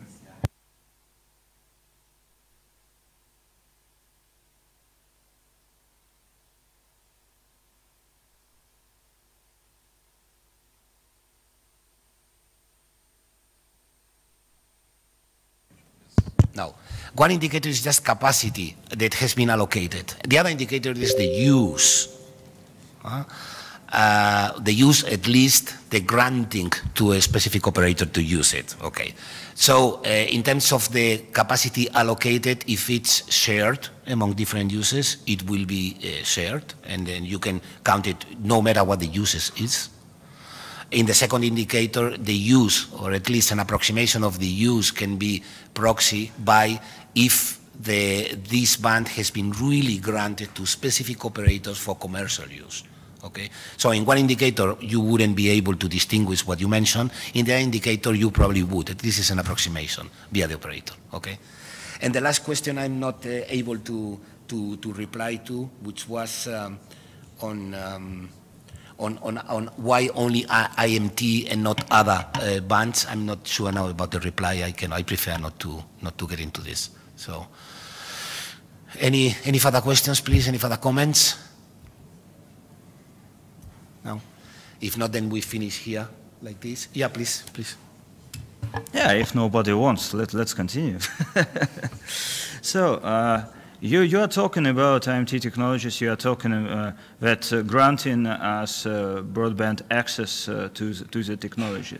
And in the indicator 2, you count only the services that use license. But what's about the services application which use unlicensed spectrum? How you count it? For example, Wi-Fi could provide you the access to the broadband services too. It's not the same. It's not licensed. How you will count it? Thank you. Thank you. It is clear that there are unlicensed spectrum bands where there is free use, and actually they are being used in several parts of the world for Wi-Fi, for other services, local type of services. No, this is not counted for. I mean, we are talking here about the total spectrum allocated on the one side and licensed or assigned on the other side, right? We are not talking right now about this kind of bands which are unlicensed, free use type of spectrum. Thank you. Thank you very much. We're just in time, I think. Thank you, Inigo. Thank you for the questions. And as I said earlier, let us continue for another 30 minutes and invite our colleague from UNESCO Institute of Information Technologies in Education, Ms. Natalia Amelina. She's a Senior National Project Officer in Education and Chief of Unit. And we already heard some references to UNESCO statistics by our colleagues, so it's great that we could hear from you too, please. Okay. Dear ladies and dear gentlemen, dear colleagues, first of all, I would like to provide greetings to you from Moscow, from the UNESCO Institute for Information Technologies in Education, which is located in Moscow. I would like to thank the organizers of this workshop, this seminar, for providing me such an opportunity, such a great opportunity to take part in this very important event. Very important because all of us, including United Nations agencies like ITU, like UNESCO, are working towards Sustainable Development Goals, implementation of the Sustainable Development Goals. While my presentation will be devoted to the potential of information and communication technologies in education and the issues of statistics and monitoring, at my final slide, I have a pleasure to share with you very successful experience of collaboration between UNESCO, between our institute and ITU Regional Office for CIS region. And this cooperation was devoted, and I hope will be devoted, because we have a future, to promoting of equal access to information and education for persons with disabilities. I would like to kindly ask you to use your headphones because I will speak Russian.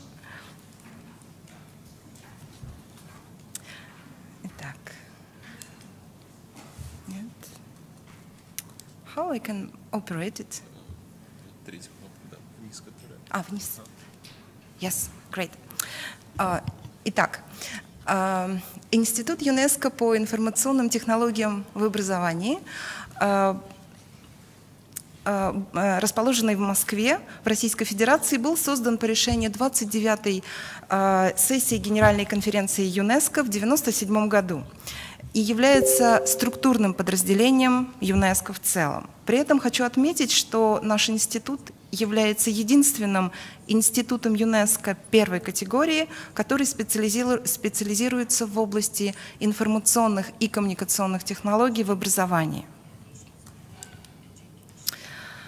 В соответствии со своими стратегическими приоритетами Институт ЮНЕСКО определяет ключевые направления деятельности следующим образом. Это содействие государствам-членам ЮНЕСКО в разработке политики и укреплении потенциала в области информационных и коммуникационных технологий в образовании, исследование и продвижение, основанной на ИКТ инновационной педагогике, продвижение связанных с ИКТ компетенций и навыков для учителей и школ, содействие обмену знаний и распространению передовых практик, использование потенциала ИКТ для развития инклюзивного образования и образования в области здоровья и благополучия. В соответствии с новой глобальной повесткой дня «Образование 2030» ИТУ ЮНЕСКО развивает ряд стратегических приоритетных областей для решения новых задач. И основной приоритет – это реализация принципа устойчивого развития, цель развития номер 4 устойчивого развития, то есть обеспечение инклюзивного и равноправного качественного образования для всех.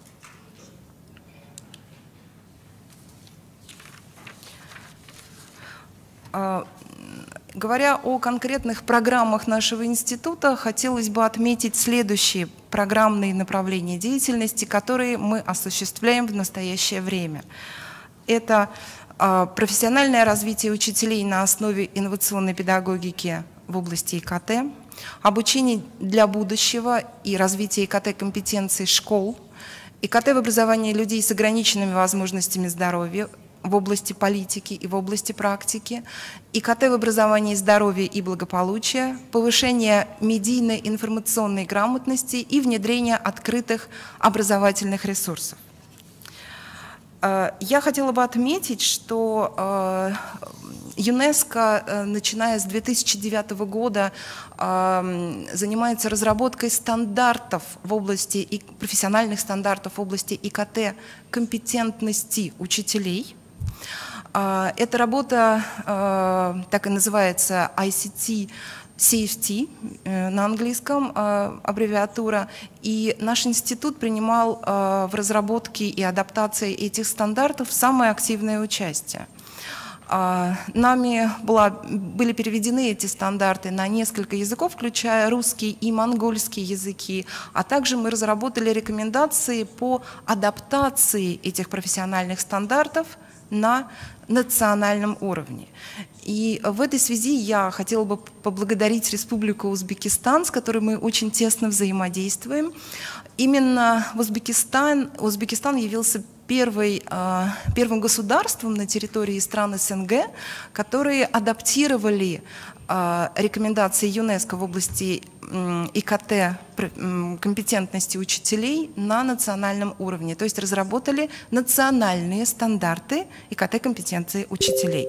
Это имеет огромное значение для успешной интеграции ИКТ в образовательный процесс и для повышения в целом эффективности образования. Мы надеемся, что эта работа также будет продолжена и не только в Узбекистане, но и в других странах. Не буду долго останавливаться на значении профессионального развития учителей в области образования. Хотелось бы отметить следующее.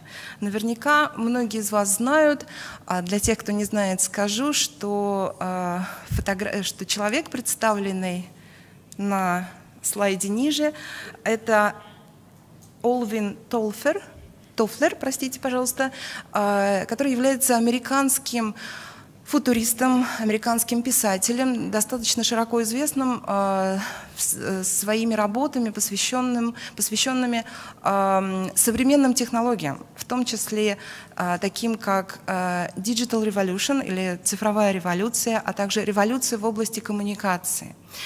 Именно этому человеку принадлежит высказывание, что неграмотный человек в 21 веке – это не тот, кто не может читать или писать, а тот, кто не умеет учиться, не может забыть то, что уже освоил, и не может переучиться. Who cannot learn, unlearn and relearn. Это в целом очень важно для понимания концепции и потенциала информационных и коммуникационных технологий в образовании, потому что перед тем, как говорить о том, как мы измеряем эффективность использования ИКТ в образовании, мы должны понять концепцию, да, и какие навыки нужны учащимся в 21 веке. Итак, основные навыки и компетенции учащихся в 21 веке сводятся к следующему. Во-первых, это гибкость мышления. Это программное или компьютерное мышление. Это креативное мышление. Это навыки сотрудничества и готовность обмениваться знаниями, использование глобальных стандартов, знание новой этики, а я бы сказала еще и вопросов безопасности в цифровом обществе. Все это является основой для успешного существования в цифровом мире. Что же из себя представляет современные технологии в образовании и как мы их используем? Приведу вам несколько примеров, несколько слайдов буквально. Так вот, современный мультимедийный учебник. Новое поколение высокоинтерактивных мультимедийных учебников представляет из себя комплекс, который основан на использовании текстовых материалов из лучших учебников опубликованных. Это вставки и видео, интерактивные ссылки на видео лучших преподавателей в зависимости от контекста и предметов. Это использование педагогического принципа или концепции так называемого перевернутого класса или flipped classroom. Это использование интерактивных тестовых заданий и связи с преподавателем. То есть я думаю, что все из нас уже прекрасно понимают, что электронный учебник — это не просто PDF-версия учебника, которую держат ученики у себя на парте. Это значительно более продвинутый продукт. Ой, а это я назад поехала. Так, сейчас, sorry. Для успешной интеграции информационных и коммуникационных технологий в образование нужны не только современные мультимедийные учебники. Необходимо создать среду, подходящую среду. Как я уже говорила, существует концепция так называемых перевернутых классов, используются различные сетевые виртуальные лаборатории, и все это мы активно внедряем и пилотируем совместно с нашими партнерами, в том числе партнерами из сектора информационных технологий по всему миру, поскольку мы являемся международным институтом и работаем практически во всех странах мира. Хочу отметить, что внутри ЮНЕСКО существуют сети, сетевое взаимодействие. Так, в ЮНЕСКО существует глобальная сеть ассоциированных школ ЮНЕСКО, которая насчитывает более 11 тысяч школ по всему миру. И наш институт, как институт первой категории, Международный институт в области ИКТ в образовании, активно сотрудничает с ассоциированными школами ЮНЕСКО по вопросу использования современных технологий именно в школьной среде. То есть есть школы ассоциированные, которые работают по этому направлению, и мы стараемся пилотировать на их базе определенные проекты. Ну, создавать, скажем так, практические лаборатории, где они могут получить, где учащиеся, а также учителя могут получить практические навыки. Другая сеть, о которой я тоже хотела упомянуть, это сеть кафедр ЮНЕСКО, которые основаны на базе ведущих университетов мира. И с ними мы также работаем по продвижению вопросов использования и вопросов интеграции информационных технологий в образовании. Со времени появления информационных и коммуникационных технологий, их применения в области образования и связанные с этим капиталовложения во многих странах стали вызывать озабоченность политиков. Усилия, направленные на использование ИКТ в образовании, требовали подтверждения эффективности использования и необходимости мониторинга развития этого процесса при наличии надежных и достоверных показателей. Это мы переходим к вопросу статистики и мониторинга ИКТ в образовании. Изменение роли информационных и коммуникационных технологий в развитии стало главной темой двух всемирных встреч на высшем уровне по вопросам информационного общества, проведенными в 2003 году в Женеве и в 2005 году в Тунисе. В плане действий определились задачи измерения ИКТ в целях развития. Они ставили перед международным сообществом вопрос о разработке методологий с реалистичными количественными показателями и создании сопоставимых в международном плане и политически значимых показателей для отслеживания достижений стран в применении цифровых технологий в образовании. По итогам двух встреч было разработано руководство по оценке информационно-коммуникационных технологий в образовании, которая представляет собой принципиально новую попытку создать унифицированную в международном плане методологическую нормативную базу понятий и показателей для количественной оценки. Также для объективной оценки потенциала и эффективности информационных и коммуникационных технологий стоит учитывать Всемирный доклад по мониторингу образования.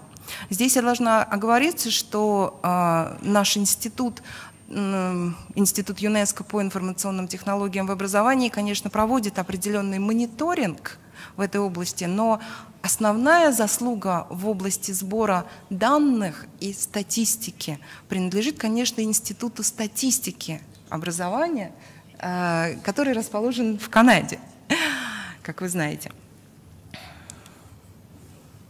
Итак, для мониторинга информационных и коммуникационных технологий в образовании в международном плане прежде всего необходимо достичь согласия относительно концептуальной схемы.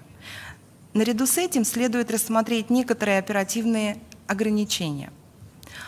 Подход Института статистики ЮНЕСКО акцентирует внимание на учебных заведениях или на школах как основных источниках сбора данных по стране в целом. На данной схеме на слайде показана эволюция потребностей в информации и этапы национального применения межотраслевой политики ИКТ с последующим изменением уровня наполнением системы образования. По мере такого наполнения показатели, используемые для мониторинга успешности реализации политики, с течением времени изменяются. Международный инструментарий по сбору административных данных во многих странах, находящихся на разных стадиях развития и применения ИКТ, должен учитывать такие ситуации. Однако по достижении странами высших стадий информационных потребностей, например, стадия электронного воздействия или e-impact, слайд на русском, я немножко перевожу на английский, когда средства позволяют, мониторинг влияния ИКТ можно более эффективно проводить путем выборочных оценок рабочей силы и других профильных лонгитюдных исследований. Информационные потребности стран, находящихся на ранних стадиях внедрения информационных и коммуникационных технологий, отличаются от стран, имеющих больший опыт в области технологий. Например, при внедрении в образовании компьютеров важно, чтобы учителя и учащиеся имели доступ к оборудованию и программному обеспечению, а также они должны иметь основные навыки работы с компьютером. В странах на более продвинутых этапах использования ИКТ в образовании существуют другие приоритеты.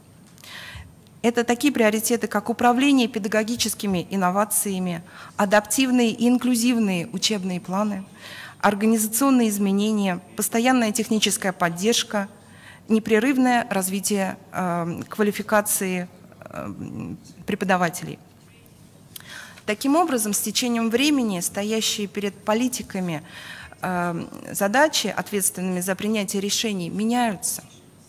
В некоторых случаях оценка воздействия применения информационных и коммуникационных технологий в образовании требует информации о доступе, пользовании и результатах. В других ситуациях, на начальной стадии применения, внимание сосредоточено на создании инфраструктуры информационных и коммуникационных технологий с целью предоставить школам доступ к современным технологиям.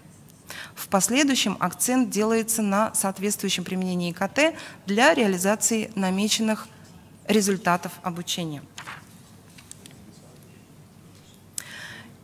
Институт статистики ЮНЕСКО провел мониторинг и собрал данные в таких регионах, как Латинская Америка и страны Карибского бассейна в 2012 году, арабские государства в 2013 году, страны Азии в 2014 году и страны Африки к югу от Сахары в 2015 году. Для внедрения информационных и коммуникационных технологий в школы необходимы бесперебойные и доступные источники электричества.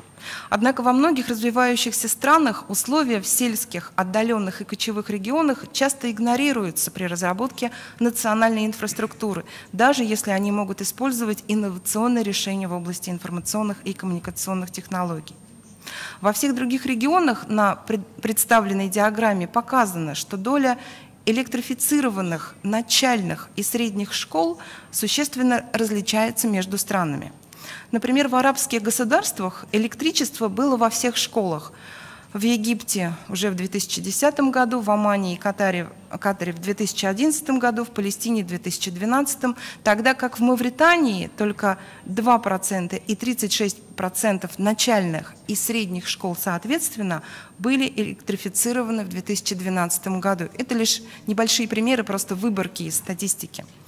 В некоторых странах Карибского бассейна электричество доступно во всех школах, в то время как в Южной Америке наблюдается существенное различие между странами. Более 90% школ были электрифицированы во многих странах, таких как Аргентина, Суринам и Уругвай в 2009 году, Бразилия, Сальвадор и Парагвай в 2010 году. Однако наличие электричества было проблемой в 2010 году в Венесуэле, Доминиканской Республике и Никарагуа.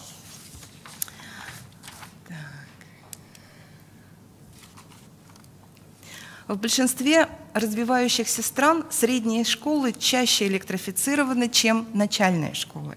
Это явление можно наблюдать на примере стран Латинской Америки и Карибского бассейна. Однако такая картина становится более выраженной в Юго-Западной Азии. Например, 55 и 45% начальных школ Бангладеш и Индии были подключены по сравнению с 71 и 68% средних школ. Электричество является особенно важной задачей в высокогорной стране Непал, где в 2011 году электричеством были обеспечены только 6% начальных и 24% средних школ соответственно. Исключением из этого региона являются школы Мальдив и Ирана, которые были электрифицированы уже в 2012 году. Доступ к интернету имеет решающее значение для раскрытия потенциала информационных и коммуникационных технологий. Тем не менее, Министерство образования уделяет недостаточное внимание возможности подключения к интернету в школах, поскольку это в значительной степени зависит от уровня развития национальной телекоммуникационной инфраструктуры и доступа к надежному источнику питания. Институт статистики образование собирает данные о количестве школ с подключением к сети интернет. Данные, представленные на слайде, доказывают, что во многих странах отсутствие электричества является предпосылкой к отсутствию интернета. На самом деле, во многих странах, где электричество доступно повсеместно, наличие подключения к интернету может варьироваться от 10 до 100%. Например, в Палестине в 2012 году, в Иордании, Омане и Катаре в 2011 году, в Египте еще в 2010 году подключение к интернету было доступно в 30, 85, 77, 61 и 49% школ соответственно. В Центральной Азии интернет был доступен во всех школах Армении и Грузии в 2012 году и в 97% школ Казахстана уже в 2010 году. Однако, несмотря на полную электрификацию школ, он был доступен только менее чем в трети школ Республики Азербайджан в 2012 году. Возможно, данные уже устарели, безусловно, но все равно это показатель. С учетом того, что эти данные не отражали ситуацию в школах сельской местности Азербайджана.